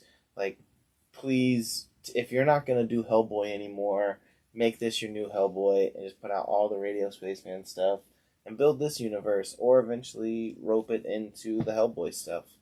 But yeah, I love this book. When I first saw it, I was like, oh, this is Mike Mignola's version of Cosmic Ghost Rider. And then I read it, and I was like, oh, no, still is. Okay. Yeah. I love it. I'm here for it. Because he always has, like, you know, everything. It's kind of like, oh, this is the Mignola-verse version of this. And I'm like, oh, this is that. And I'm here. I'm here for it. You're doing a good job. I'm always in. Yeah. So come pick it up. It's only going to be 2 issues for this story in particular. But again, I mean, Mignola's always known for doing these real short little stories. I don't know where to go next. Let's go this. Oh, nice. So, Usher of the Dead, or I actually was like, is it Usher? Because I was thinking of like the king, and then I was like, no, it's Usher of the Dead once I actually read it.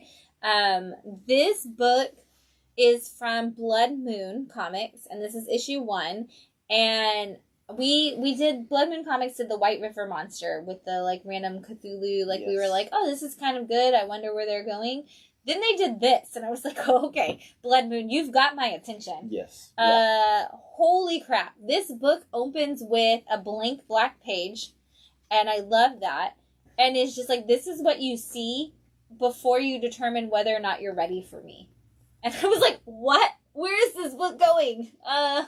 That's an opening line right there. Like, I was like, okay, you've got everybody's attention with that. Right. And it is the story of basically the Grim Reaper, essentially. The Usher of the Dead, the one who ushers you into the afterlife.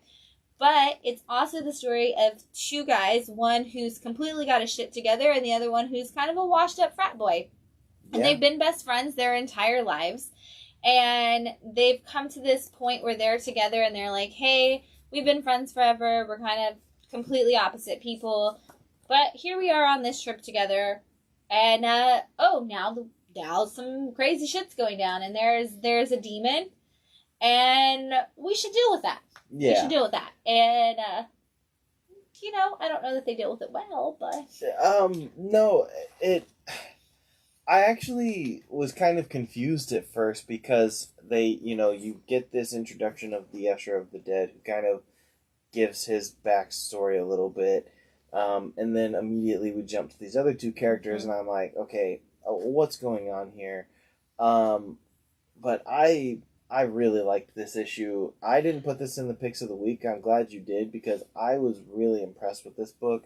I like this kind of back and forth with these two characters. I like this the demon, which I'll show in a second, because I like the character design of the demon. But I really like, more so than the story of the two guys meeting the demon, I like the kind of backstory for the Usher of the Dead, like how he kind of talks about like the weight on his shoulders of having to deal with this, and he walks through this the Hall of Faces. Yes, the Hall of Faces right here. It's a balance of people who were seen as either really, really good or really, really evil. Mm-hmm. And he talks about that. And I was reading it and I was like, oh my God, this book just got so deep, because it's like, what does it matter if you do, if you do something good or if you do something evil? Does it matter? Because at the end of your life, you're still going to see me either way.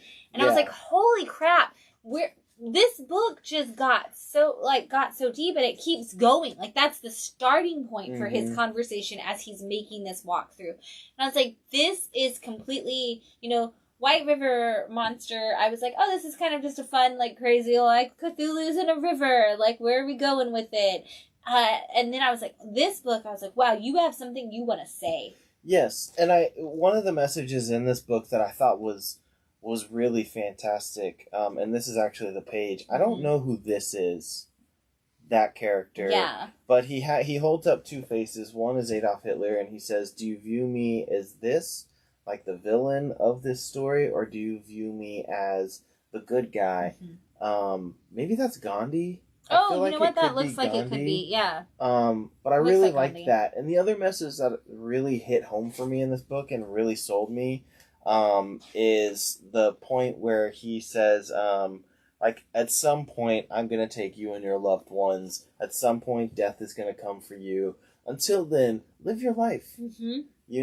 Enjoy the time that you have, because it's not always going to be there. And I was like, I had that brief moment, and it's always fleeting for me, but I was like, you know what? I'm going to start living my life more because this comic book character told me to. Death told me through this comic that I need to live my... And it's true, and it's great when a comic actually, comes out of the page at you, with its message, and you're like, oh, I got it. And we had a customer in the store today who was actually talking to Matt before I walked in about this book. And then I came out with my pile, and he was like, that's the one! That's the book I was talking about. And I was like, oh my God, it's so good. I've read half of it, and I can't wait to finish it. And then I came back into this room, and I read the other half, and I walked back out there, and I was like, all right, I'm reporting back. Holy crap. Yeah. This book is so good. Yes, you need to buy it. Everybody needs to buy it. I'm just this is one of those books that just trust me on this. This is that moment where we're going to start talking about Blood Moon Comics after this because of this book. And I'm going to start trusting whatever Blood Moon Comics has in previews. I'm going to be like, you know what? It's probably good. Yeah. And this is the book that's going to give me that moment. Usher of the Dead, this was absolutely blew me away from where I thought it was going to go, what I thought it was going to do. And I'm already made a note to make sure I don't miss issue 2, because it is one of those that's a previews catalog only order, because Blood Moon Comics is such a small press. Right. I already made myself a note that I have to go back and make sure, because they do start typing up issue 3 at the back of this, not even issue 2, because of the fact that it is a 2-month out kind of order system. So it's like, ooh, I got to go back and make sure I didn't miss that issue 2, because this is one of those books that I have to know the whole story. It's going to be so good. Yeah, it was a shock to me, but I really enjoyed it. Yeah. Usher of the Dead, issue 1, Blood Moon Comics. Start putting Blood Moon Comics on your list of publishers to watch, because they are gonna, if they keep going in that direction, we're gonna see some incredible books coming from them. Yes. Speaking of publishers who we are talking about a lot more, Silver Sprocket put out another great one this week with Everything Sucks. Yes. Again, Shannon was able to figure out which books were going to be in my picks of the week. This is basically like regular show mixed in with, it's like regular show written by a Clerks fan, like Kevin Smith fan. It's if Phil wrote a comic book. Yeah, essentially. So you have these two kind of goofy stoners that are hanging out watching TV, and there's this great little moment when it's a burger commercial, and one of the guys is like, I don't understand why we get it. Burger Time has burgers. Who is this for? And then, we all know they make burgers. Yeah. I don't need a commercial to tell me that. And then immediately after the commercial, he goes, I'm going to go get a burger.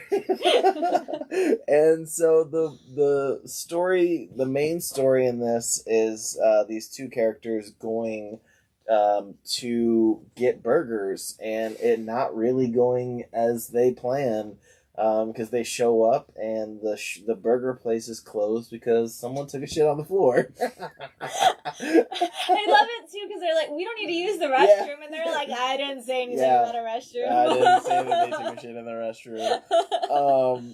And so they decide that they are going to go through the drive-thru, but they can't because they don't have a car. And so the character who kind of reminds me of Randall from Clerks, because it's very much like, these are my principles, this is how I live my life. And so because he can't get food through the drive-thru, he boycotts. On foot. Let's make that clear. On foot. He decides to protest outside of the Burger Castle because he's mad, and does not matter how many solutions present themselves, he is standing his ground, and he is going to protest the Burger Castle, because they won't let him walk through the drive-thru, and I think it's absolutely fantastic.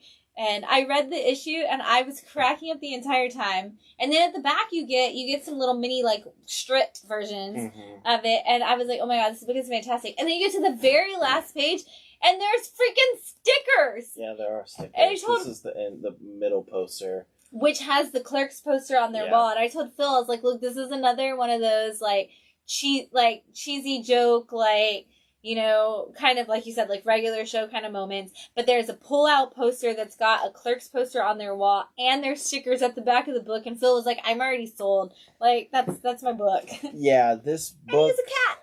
That looks like Garfield, which is great. But yeah, this book has everything that I like in comics. It's a ton of fun. And yeah, you get extras. You get posters and stickers and everything. It's so wonderful. I sold 4 copies on the first day. Oh, that doesn't surprise me. People were like, what's this? And I was like, amazing. You need it. It's wonderful. Yeah. And it is. Imagine getting really high and trying to go buy burgers, but nothing goes right. And it's kind of somewhat all your faults in a way. Oh, 100%. All your group's fault, at least. It is definitely all your group's fault, but that is a spoiler. That was one of my favorite moments in the comic. I can't recommend this enough. I can't either. I'm so glad when you were like, this is my pick of the week. I was like, I knew it, and also I'm so glad because it was going to be in there either way because it's so good. Yeah, Everything Sucks. Number 1, I think this is going to be hopefully an ongoing because it's great. And it's got this nice little shiny cover up top with the little letters. It's all shiny. I don't know if you can see that really well. I also love the don't look in my car moment for everybody who has a car and how dirty your cars always get. They're like, please don't, the guy's like, don't look at my car. And the friend's like, it can't be that bad. And he's like, get the fuck away from my car. And it's like, what's in the car is just absolutely fantastic. And it's so great. You gotta read this book. Everything Sucks. If I run out, just tell me you still want it. And I met the guy who owns Silver Sprocket last week at the retailer conference, so I'll just keep hitting up Avi and getting more copies if I have to, because that book was fantastic. Let them know I need merch for that one as well. You got stickers. Also, I need more of the stickers, totally though. And put that on t-shirts. Silver Sprocket actually has their own brick and mortar store. Oh, and, okay. Unlike the Scout store, it's Pacific Northwest, I believe. Might be Northern California. Might be like San Francisco area, I think. So that's still Pacific Northwest. Sure. They, right, roughly. They have comic books. Like, it's mostly Silver Sprocket, but they actually do sell other publishers and stuff at their store, too. Oh, okay. So it's really cool. You can go check it out. And I met them and got to see pictures of their store, and their store looks incredible. But so happy to have Silver Sprocket. And Silver Sprocket actually publishes multiple books from one of the local creators, and we have them in our local creator section, but there is an Austin art creator that is there. Lastly, and I'm going to try really, really hard to not spoil this for Phil, but the last issue of a thing called Truth came out this week, and I read this, I'm not going to lie, while you were talking earlier, and I tried really hard not to cry. It's so well done. This is another one of those books that we've talked about, how could they possibly end this all in the next issue, and this has been a rom-com of a comic book the entire time. It is a great romantic comedy, and it ends like a romantic comedy, and it's beautiful and perfect, and Yolanda Zanfordino, once again, just take all of my money, because you continue to give me these beautiful, incredible romantic comedy stories in comic books, which is something we don't see a lot in comics, but you did. We had Alison Leatherland from Black Mask, and now this is with Image, and there is a teaser for another book coming from this team at the back, and we've got Hakate's Will also going on from, I believe, Black Mask as well, from this creative team, and seriously, I'm just, anything they make, I'm going to buy. I've never seen so many romantic comedies in comics. It's not, even with slice of life comics, it's always like, oh, this is how my life is terrible. Right. This is this horrible thing. These are just pure, beautiful, wonderful love stories that are so perfectly done. And buy this book. Buy all 5 issues. Wait for the trade. Tell me you want it in trade. Grab it in whatever form makes you happiest, but whatever you do, just read it, because it's beautiful. Yeah. I'm not going to go any further. Because you'll spoil it for yourself, and I don't want you to do that. I've been putting in the time with that one. The emotional time. Oh, so much emotional time. I'm going to skip these for a second. We've got a lot of stuff in stock. We're going to kind of give you a fast rundown of all of them, because we could have talked about more of them. First up is Batman Killing Time. Guys, guess what? Tom King's writing Batman again, whether you want him to or not. And we've got Batman Killing Time right here with this fantastic Robert Pattinson Batman cover. We've got Follow Me Into the Darkness, which is the sequel to You Promised Me Darkness. And it's a crazy black and white book that you just got to check out. Strange, issue 1, Jed MacKay. He killed Doctor Strange and put Clea in charge, and that's why we love Jed MacKay. Last book you'll ever read from Vault Comics is this issue 5. This book has been delayed for 7 years, or a couple months. This is not over. Everybody thought issue 5 was going to be the end of this book. It is not. Cullen Bunn is going to keep going until he makes a point, which, good job, Cullen Bunn. The Blue Flame, issue 7 from Vault. This is Vault's equivalent of the Watchmen universe, and I actually didn't get to read this issue yet, and I need to, because this has been so good, incredibly good the entire time. Everybody should read it. I can't wait for trades of that. Buckhead, issue 4 from Boombox. This is what if you found out that a video game was controlling all the Stepford Wives with the video game, essentially. Yeah. That's an easier way to say that. Hellcop, Phil, give them a quick rundown. What if we could travel in between dimensions and hell was one of them and we police it? Can you show them the ad on the back? Because it's the We Want You ad, but it says we want you to be a fucking snitch. And that's hilarious. I haven't read this issue yet, but this is one of those books that continues to impress me. Yes. Each week when I think, all right, at some point the other shoe's going to drop, and I'm not going to enjoy it. And it's takes it up every issue. Every time I'm like, I don't know about this, and then it kills it every time.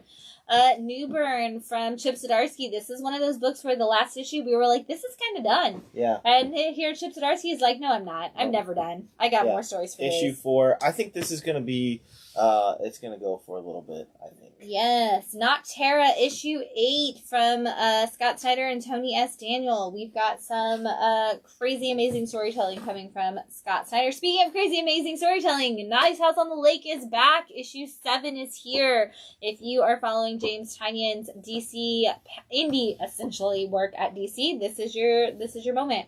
Dark Knights of Steel. This is Game of Thrones at DC, and this is issue 5? 5 of 12 from Tom Taylor. Everybody's loving Tom Taylor's work right now. This is definitely the one to pick up outside Nightwing and everything else he's doing. Cowboy Bebop. Number 2. This is one that we talked about in length with the first issue because the artist is local. But this is kind of centered around the television show. But it's a new original story, and it's great. I mean, the interior artwork is not at all what I was expecting. No, not at all. Great job, Lamar Mathurian, who is an Austin local. Batman Detective Comics, issue 1055. Dude, it's still going. It's still Mariko Tamaki, and it is still, like, I know it's heating up every time I get a new issue, and people are like, do you have that detective? Batman 121, Joshua Williamson. You've got 6 issues left before Chip Zdarsky comes in and changes everything for sure. But check out this Joshua Williamson run. A lot of people kind of dropped off after James Tynion because they were like, I don't know who this other guy is. He had a 100-issue run on The Flash that was phenomenal. So if you're missing it, you're missing it. I stopped reading some of Tynion's run after a while and jumped back on with Williamson, and I'm liking it. I was a little bummed when I heard that he wasn't going to keep going, and then Chip Zdarsky was like, "Oh, I'm doing it." And I was like, "Okay, that's fine." Right, you were like, damn it, now I have to buy Batman. Yeah. Fantastic Four, issue 41. This is actually the Black History Month variant with Moon Girl on it. I love her so much. Justice League, issue 73. We are building up to the death of the Justice League. Who knows what's going to happen with that? We'll see. Spider-Woman issue 20 from Carla Pacheco is still writing this incredible Spider-Woman run. Catch up on that if you are behind. Suicide Squad issue 13. This is the Peacemaker cover back here. What if Miles Morales? This is an ongoing series. Let me clarify this. What if Miles Morales is the ongoing series? It is not a new what if series where it's going to switch characters from Marvel. This is an actually What If Miles Morales series. So we're going to see Miles Morales in different scenarios throughout the Marvel Universe with this series. This is the very first one. Nice. The Amazing Spider-Man issue 91. We are leading up to the end of this, like, mid-run and towards Zeb taking over. So we will see that coming soon. The Walking Dead issue 33 is out. These are the Walking Dead Deluxe. They are the color reprints of The Walking Dead. If you didn't know, Walking Dead is over, but they are reprinting the entire series in color. Nita Hawk's Nightmare blog. This is a spinoff of Philadelphia, which is a series that you definitely need to check out if you haven't. Talk about a vampire series that kind of relaunched vampires in like comic books. That and Redneck were going at the same time for a while, and just absolutely great storytelling. Magic Order issue 2. This is Mark Millar's Magic Order is back. Oh, okay. The Magic the Gathering from Jed McKay. These books both come out at the same time every time they come out, which is totally confusing to everybody, but they're 2 different series. Maynard Black. This is the return of Maynard Black in Fire and Blood, and this is one of the big Cullen Bunn series that everybody fell in love with a few years back. That's back for a new volume. Crossover issue 12. This might, in fact, be one of my last 2 copies of this. Donny Cates' incredible run on Crossover, where we see comic book characters. Some comic book character is out to kill all of the comic book creators, and I'm not going to tell you what we find out in that issue because it's incredible. And Fincher Man, issue 8. This has been a really fun, like, classic pulp story done by Matt Fraction. With Terry Dodson on the art. Yeah, and it's like, what if, like, it's like a female lead in a pulp kind of story? It's kind of like a little Indiana Jones-esque story with Matt Fraction. Yeah, you did. You need to go back. The Thing has its own story right now, and it is ongoing and great. X-Men's Devil's Reign X-Men title. This is issue 2, I believe, of the X. Yes. Yeah, issue 2 of the X-Men tie-ins to Devil's Reign. She-Hulk issue 2. This is not even a Hulk. I grabbed, of course, the one cover that's not a She-Hulk cover. This is the Gwen variant, X-Gwen variant. Oh my god. X-Gwen variant, but She-Hulk has had the most beautiful Jen Bartel covers, and it's in the front and not in the box, which is how I got the wrong one. Captain America Iron Man with the Black History Month Sam Wilson Captain America variant, which is actually purposefully grabbed because it is incredibly gorgeous. Devil's Reign Spider-Man tie-in. We got Devil's Reign tie-ins for days, guys. Arkham City, The Order of the World. This has been one of those series that people who are, like, somebody picks it up at random and is like, I don't know how I missed this series the whole time. This has been phenomenal the entire time. And the subscribers just keep growing for this series every time it comes out. We already talked about that. One Star Squadron. This is, Phil, you are a fan of the One Star Squadron. I don't know. Not the book. Oh, you were excited about checking it out, I guess. Yeah, it's Mark Russell. That's really the key. And Red Tornado's in it. That was the big draw for me. That's the key, but not Ma Hunkle. No.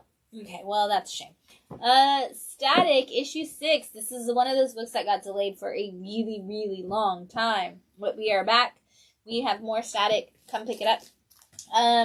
War for Earth 3. This is a limited series. Literally, it's 2 issues, and we've got a War on Earth 3. We're trying to say. World of Krypton issue 4 of 6 is out, and we're seeing this story. You know, it's kind of like what happened in Krypton before it blew up, kind of situation. North Bend season 2. This is from Scout Comics, and speaking of Scout Comics, we have season 2 also of Headless, which I believe it's not. It's all done in pinks and blues, which I needed to show because I know we have so many fans of pinks and blues, and this is a Headless Horseman kind of story, but in the modern world.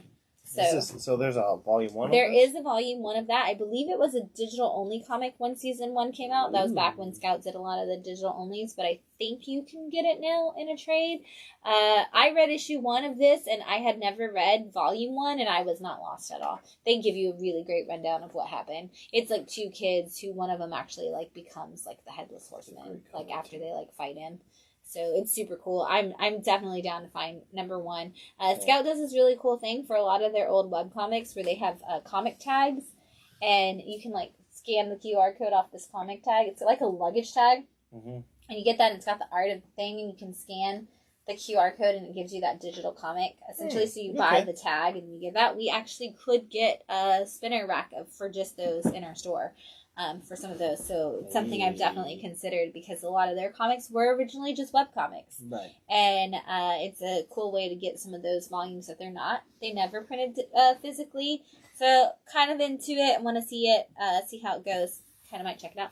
So we got some trades in. Didn't know this is technically kind of a trade. This is Dark Knights of Steel, The Gathering Storm. This is issues 1 through 3 of Tom Taylor's Dark Knights of Steel all collected. So weird. It's really hard to find issues 1 through 3 for a lot of people, I believe. So they kind of just made a reprint of 1 through 3. I didn't know that's what it was going to be, but that's what it is. If you missed it. All right. Kind of weird to choose the first 3 issues. So, yeah, you know. And it's less than the cost of a trade, though. So yeah, that's true. This is Lupina, book 1, and this is the story of a girl, and I have not read this yet. But this is the story of a girl who is a 4-year-old girl, ends up on her own when she runs away after getting bullied, and is found by a she-wolf and is raised by wolves. So it's kind of like a female version of Mowgli getting raised by the wolves in the Jungle Book. I'm very excited to read it. Just came in this week. Kind of into it. Yeah. Boston Metaphysical Society. So we keep getting like the one-shots of the ongoing of Boston Metaphysical Society. Never actually read the series, so I thought I'd grab this older series from Source Point because we're seeing a lot of good Source Point titles come out that we're loving, but then maybe it's time to go back and check out some of the first book. This is the first book series from Source Point, I believe. Okay. And so Boston Metaphysical is their first book series. So yeah, time to go back and give it a shot. Destiny New York, Volume 1 from Black Mask. Destiny New York started out as a webcomic, and then Black Mask picked it up to actually print it. It is what would happen if all of the kids who had a prophecy put on them, you know, like the Percy Jackson, Harry Potter might make an unnamed cameo in this book, went to an academy to learn how to fulfill their prophecy. And once they fulfill their prophecy, they're supposed to either like finish their schooling and go off and live their regular life, or they're supposed to become professors at this school. Well, our main character of the story allegedly fulfilled her prophecy when she was 11 years old and first started at the school. And so she's kind of been stuck. She's like, okay, well, I've been here. I'm just kind of taking the classes now. I don't know, like, what should my path be? And she meets a girl named Lilith and kind of falls in love with her. But Lilith might be kind of involved in a lot of, like, you know, problems, and might be the person that her ex-girlfriend is supposed to kill as her prophecy. This book gets crazier and crazier as each issue goes on, and I absolutely love every second of it. On the back here, Pulp716 says this book is a cross between The Sopranos and Harry Potter. That's accurate. I like it. And really, like, every time, like, I love the main character because she's so awkward. Like, she's like, oh my god, that is the hottest girl I've ever seen in my life. And her friend's like, go talk to her. And she's like, okay, like, let's not get crazy here. And, like, they get, like, their cute little meet-cute moment that she totally screws up. And it's an absolutely great, like, slice of life, but also, like, magical world at the same time book. So, absolutely love it. I can never say this. C.S. Quieros. This is a Source Point book about a mariachi who is trying to stop all the cartels and stuff in Mexico and keep the, like, civil war from blowing up and working to save the day. It does. Interesting. Yeah. Kind of like Desperado? Kind of in that same sense. Save Yourself. This is the entire collection. This is another boombox title that was really great. This is 4 issues, all combined in one, about a girl who, you know, she ends up trying to team up with a Sailor Moon type set of magical girls who may in fact be the villains instead of the heroes of the story. Yes. You get sucked into their beauty and awesomeness, and only to find out that it's all lies. It's all lies. They are monsters, and you gotta deal with the world. You gotta deal with saving the world. Yeah. And I had a lot of fun with this one. This was a great book series.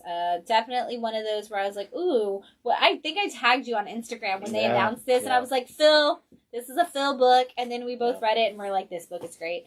And I love the post-inclusion use of they, them, and queer relationships throughout the entire story. So, we've got a new book coming out soon called Twig from Scotty Young.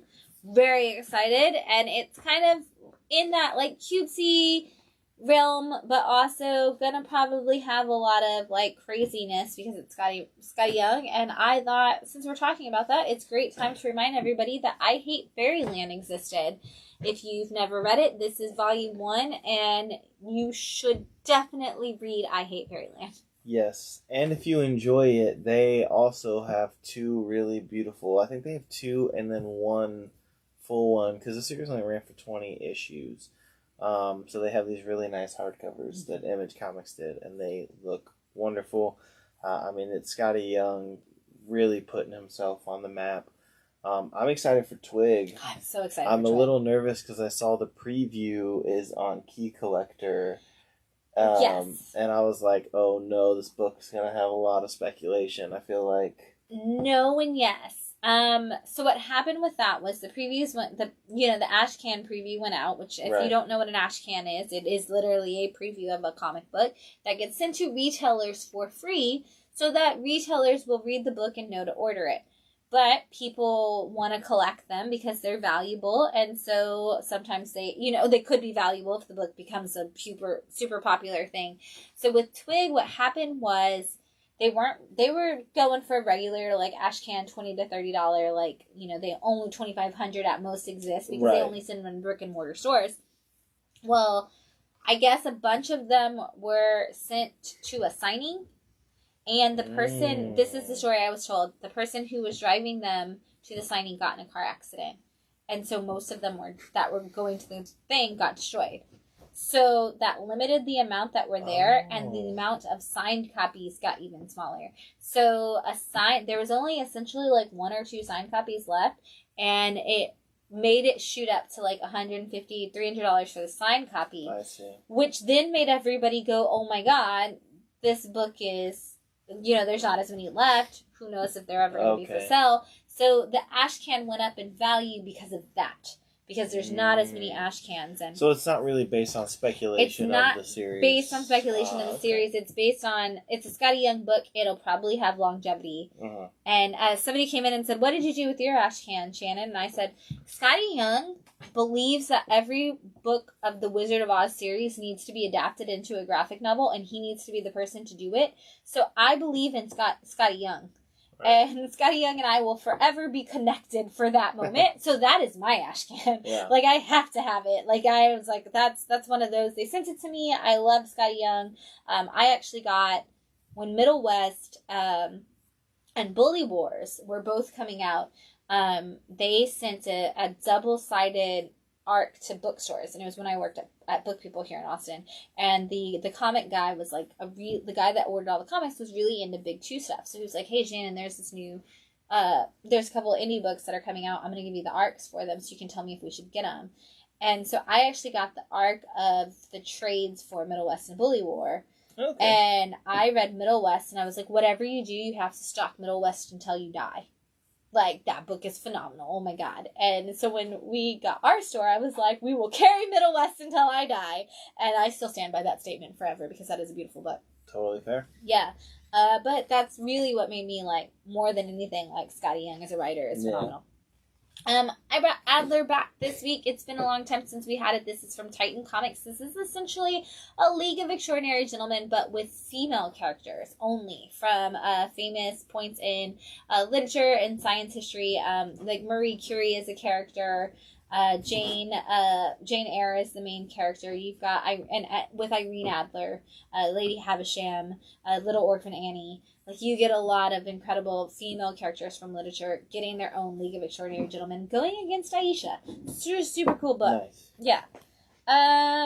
We Live series is getting a volume 2. I am bringing this back to remind you that volume 1 exists. It is one of the best books that came out last year before. I think it was 2020. And to tell you that We Live Age of Paladins is going to have 2 titles. We Live Age of Paladins White and We Live Age of Paladins Black.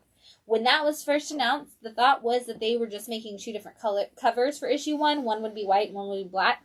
This is not the case. They are 2 different issues. It's 2 different stories that lead into the same story, and it will eventually merge. But if you are reading We Live and you want to get Age of Paladins, you actually need black and white, not just one or the other. I wish I would have known that when I was ordering them, because I would have definitely changed my order. But you need to get both copies if you're going to read it.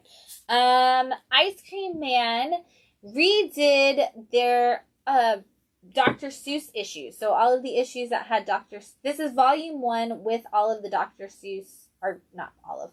This is volume 1 with a Dr. Seuss parody cover. Ice Cream Man's been doing a lot of Dr. Seuss parody covers recently. This is volume 1 of Ice Cream Man with a parody cover from Dr. Seuss. The coolest thing about that is this came out this week.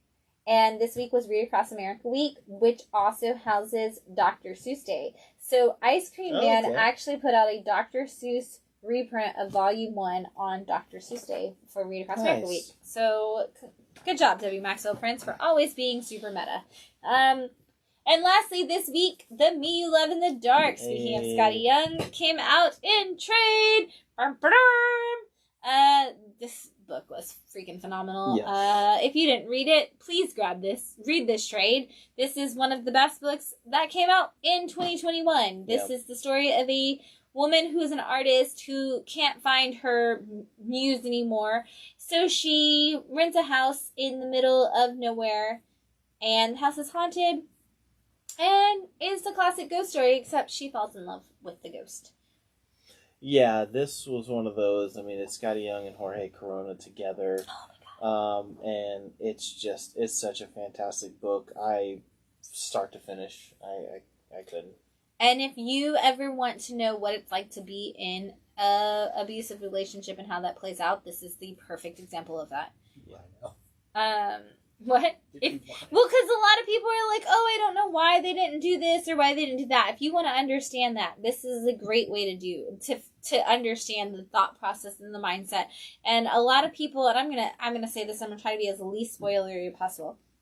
A lot of people read issue 5 and they were like, oh, that kind of ended abruptly. I didn't expect that to go the way it did. And if you've ever been in a toxic or abusive relationship, that is actually how that goes down.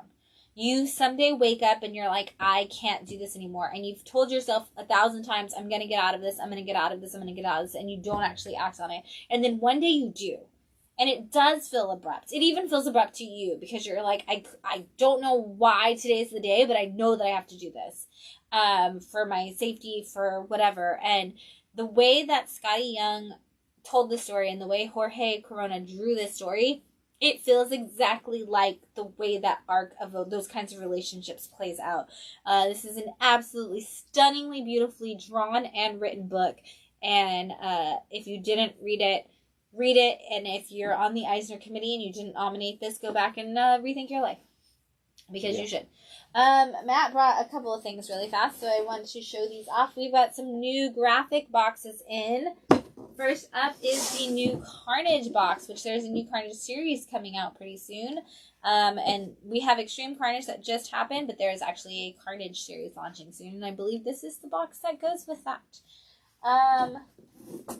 Also, out here, one of my personal favorite boxes that we've had in a while, and it's really just because of the top, but we have a Poison Ivy Harley Quinn box. Can you flip it so they can see the cool top? Because I love this. It's got, like, the diamonds of Harley Quinn, but then it's got a toxin poison bottle for Poison Ivy. Yeah. Love it. You need to add that one. Plus, not very many of the boxes are light in color.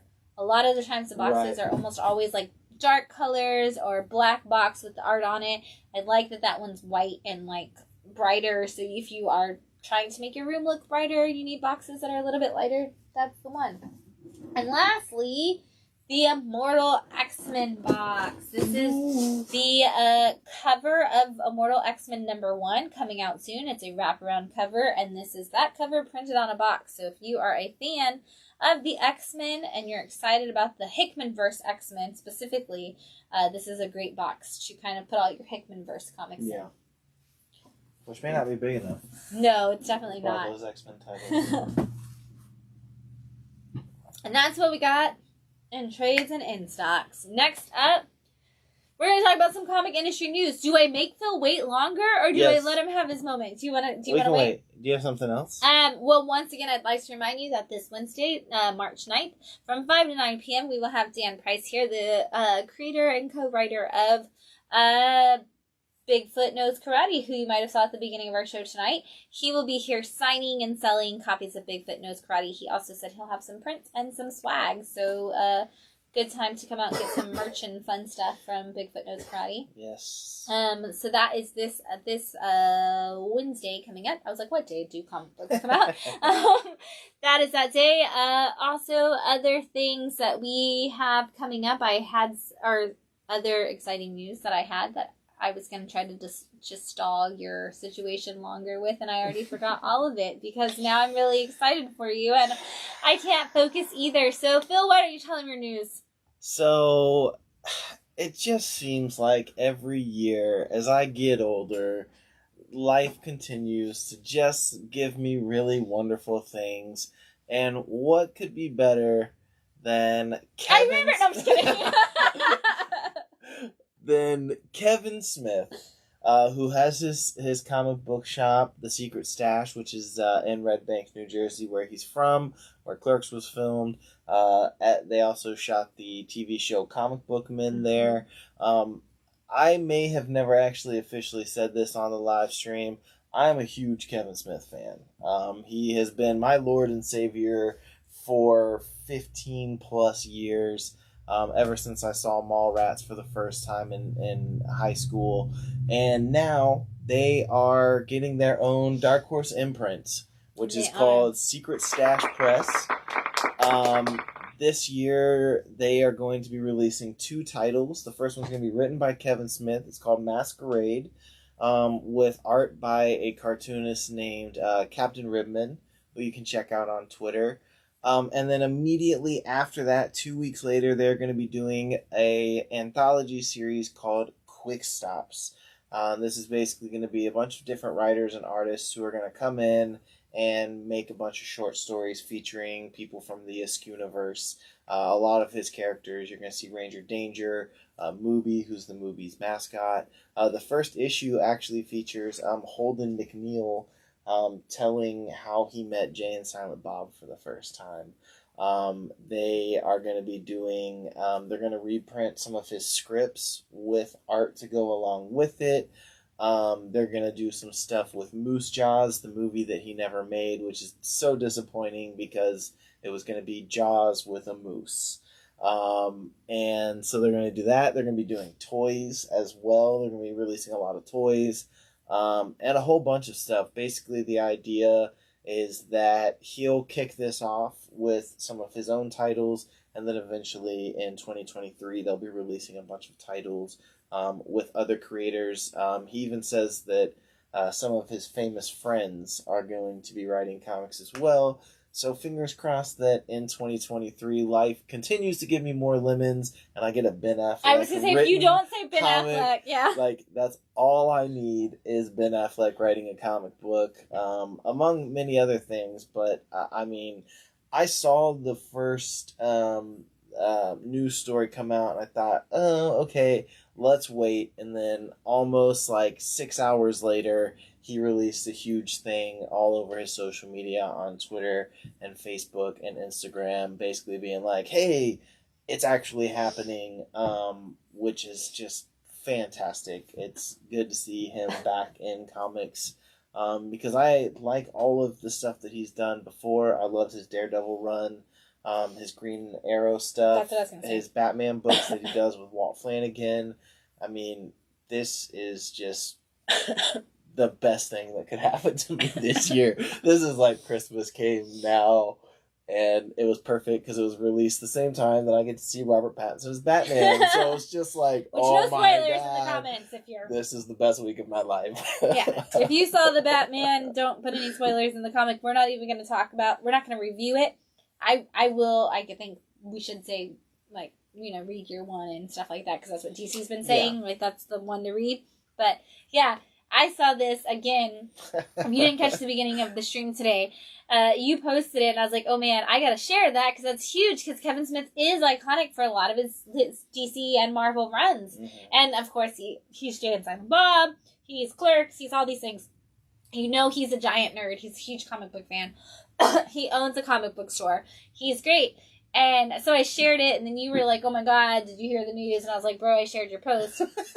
and yet still it was like, oh my, like, the idea that's sinking in, like you said, like, it's like, okay, like, yeah, like, they have some comics, but I can't believe Dark Horse didn't tell us that during the, like, I'm glad they didn't, though. I'm glad you had to find out on the internet like everybody else. But we just had this summit, and I'm like, Dark Horse, of all the things you told us, like, to me, I'm like, that's the news I wanted. Like, everything else was like, okay, sure. Like, yeah, you've got these cool things coming that I don't know if I'm allowed to say, so I'm not going to say them. But that's the one you should have told me. Like, I am kind of glad that they did. They held off. They let Kevin Smith kind of, I mean, the information came out before he said something officially, but I'm glad that they kind of waited to officially say anything and let him do it, because there's so much possibilities here. You know, some of the guys that were on Comic Book Man, Walt Flanagan, Brian Johnson, they actually wrote a 4-issue miniseries a while back called Cryptozoic Man, and it's basically like they took Bigfoot and the Loch Ness Monster, and they basically created like a Metamorpho style character, and they've done some really great comics too. So for me, it's just like there's so many possibilities that could happen with this. And I'm going to tell you right now, Bat City subscribers, all of those ratio variants, they're mine. I'm claiming everything now. I want covers A through Z. I want every variant. Whoa, it's Dark Horse, not Dynamite. There's not A through Z. Okay, well, however many... I want everything. The merchandise. I want the toys.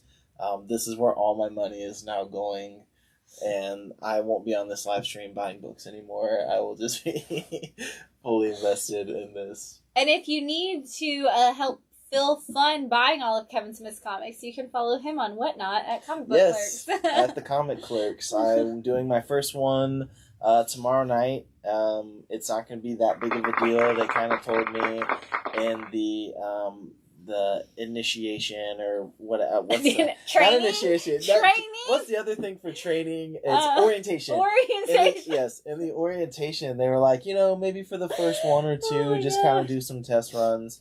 So that's going to be up. I'll be there tomorrow night, 10 I'm p.m. now going to imagine, Jack DeMeo hazing people forever because they're initiation. I don't think it's possible because he was such a nice guy when I talked to him. But yeah, so if you want, you can come buy all my books for $1, and all of that money is going to go to Kevin Smith. Which is where all my money goes anyway. To Bat City to give to Kevin Smith, to give to Dark Horse to give to Kevin Smith. There's a chain. It's a vertical integration. I expect that we are going to be allowed to write a check directly to Kevin Smith. Well, that's not going to happen, No. but we'll try. Yeah, I'm really excited. Can't wait to see it. If you're looking forward to getting all of the Kevin Smith imprint books, please let us know. I know a lot of you actually already commented on our post about it, so definitely let us know if that's something you want to subscribe to, though. If you're a big fan of anything Kevin Smith has ever done, you're probably going to be a big fan of all of this, and especially the anthology. I'm very excited for Dark Horse to get this too. And it makes sense that it would be Dark Horse. I know they've worked with Kevin before. Mm-hmm. And Dark Horse has been impressing me a lot lately, so it, why not? Yeah. Which you know what that means. You're getting a nice hardcover. Hardcover! Everything! Yes! It's Dark Horse, so you're getting an incredibly awesome hardcover for everything that Kevin Smith does. And now you're going to... Phil might die of excitement. I don't think y'all understand how happy this man really is right now. You have no idea. And I sat 2 seats away from him during the Batman, so I definitely can testify that this is the best week of Phil's life. I'm really actually concerned that Phil will not make it out of this week from his excitement levels just going through the roof. Other things that are happening, comic book news, it's March, which means it's time for Bat City March Madness to determine the best book that released starting in 2021. So things like Something Is Killing the Children that started 2019 cannot be a part of this. This is books that started in 2021. Your bracket will begin probably tomorrow or Tuesday. I haven't decided which day I'm going to start it, but you're going to start seeing your votes come up each day. First round will have two battles a day. And it will work it down till you determine what your favorite book of 2021 was. These are all the titles. What? On Facebook? On Facebook, yes. Mm-hmm. These are all the titles that you love that were really popular here at Bat City. We went through it. We kind of narrowed it down. I will say that there's one category that the only people that read it were Phil and I. But all the other categories were all the books that you bought this year. A lot of great titles on there. Lot of great titles. And I will say it was very difficult to find the big 2 books. Not that there weren't any great big 2 books. There was just so many great indie books that we had to force ourselves to stop naming indie books and put big 2 ones on there. I had to Google search best DC comics of 2021 just to see if I had missed anything. Right, and there are some really good ones. I almost brought the sheet with me to kind of give you a rundown, but I think I can name some of them off the top of my head. BJ brought one up, House of Slaughter, which was the issue 1 of House of Slaughter was the highest selling book of last year in general, not even at Bat City. Sold almost 500,000 copies. Yeah, we also had other things launching last year. Ramby's Swamp Thing, which is something that made it.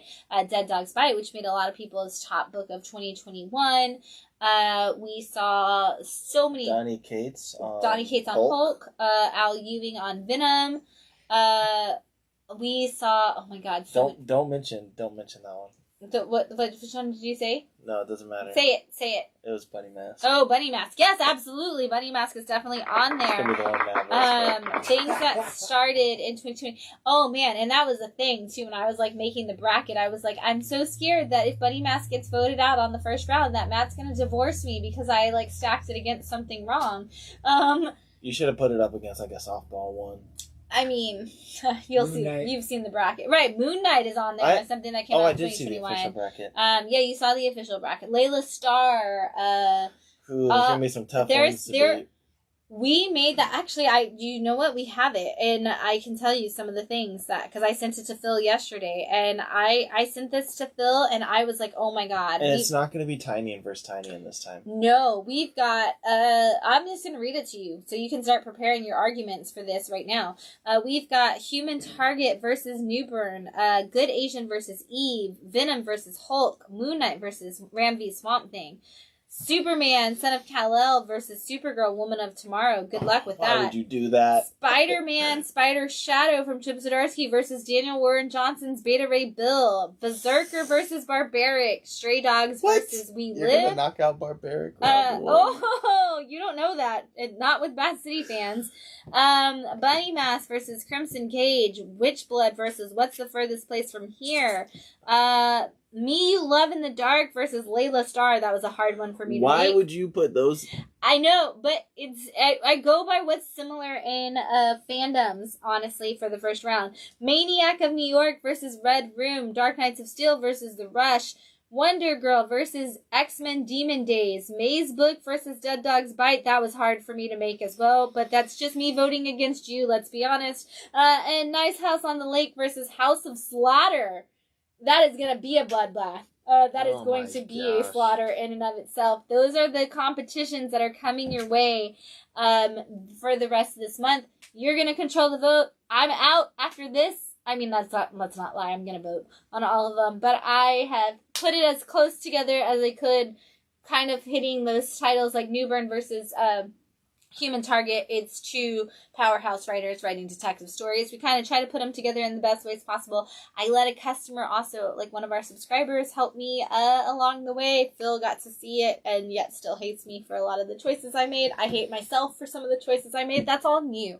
You did it. You bought the books. You love the books. You're going to vote for the books. We're going to see what y'all think is the best book that started in 2021. Has to have started in 2021. If it started in 2020, it does not count.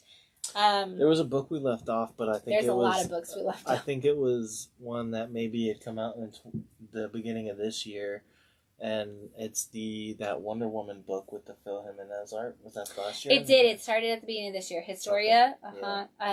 Yeah. And there's a million more books I could have put, but I went with the top 32 sellers here, essentially, to start your bracket. So look for that starting this week for your votes to count. As always, it is on Facebook, and you have to vote by commenting. You can't just like the picture. You have to actually vote.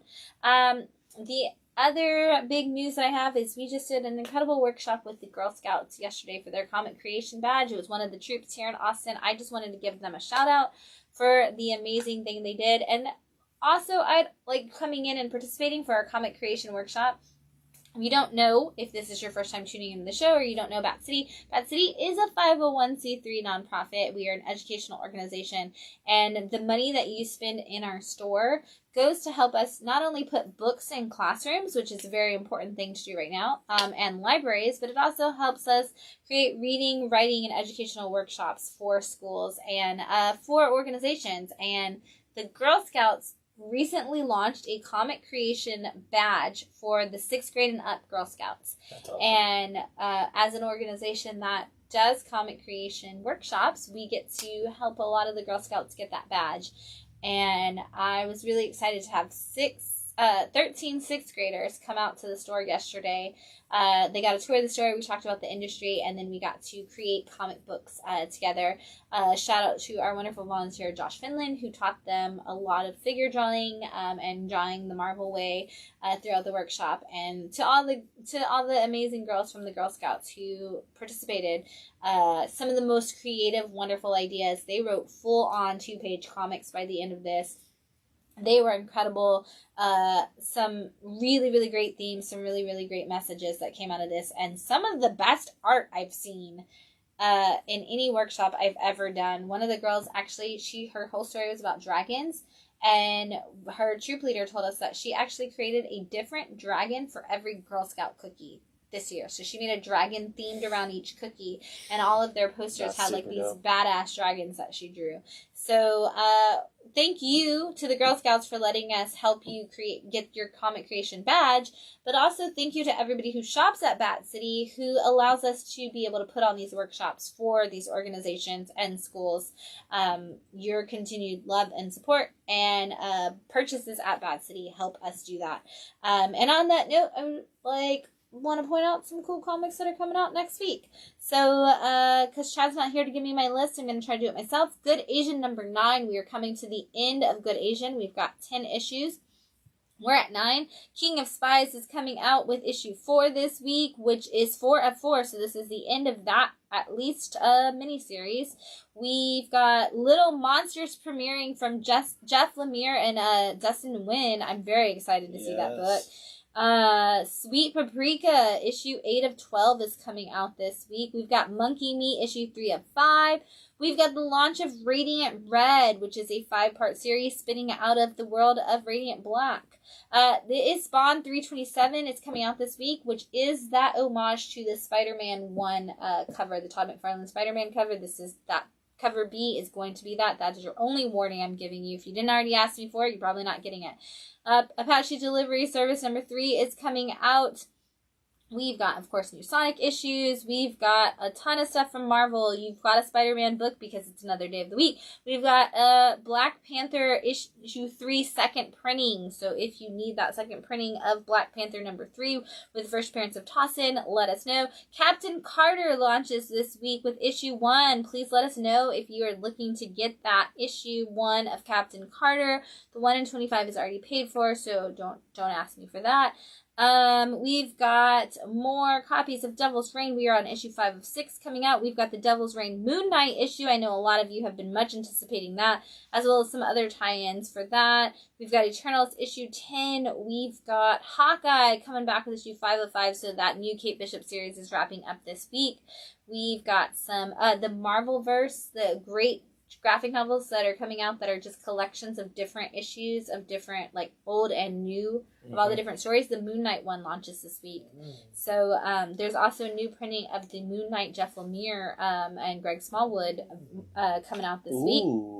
Yes. That was a great run. I really enjoyed that one. Yes, that we are getting that. We are getting issue 1 of Spider-Gwen. The Gwenverse book is the issue 1 is launching this week. So if you've been wondering why you're getting all these Spider-Gwen books, variants, you are going to see why this week. We've got a lot of Star Wars books coming out. We've got Strange Academy number 17. We've got Thor 23. We've got a third print of Timeless number 1 coming out, which actually includes Miracle Man on the cover. Ooh. Yeah. We've got the Women of Marvel because we are going into Women's History Month, and we've got some great variants for Women of Marvel. And also, congratulations to Marvel for getting that out at the beginning of the month and not after the month is over.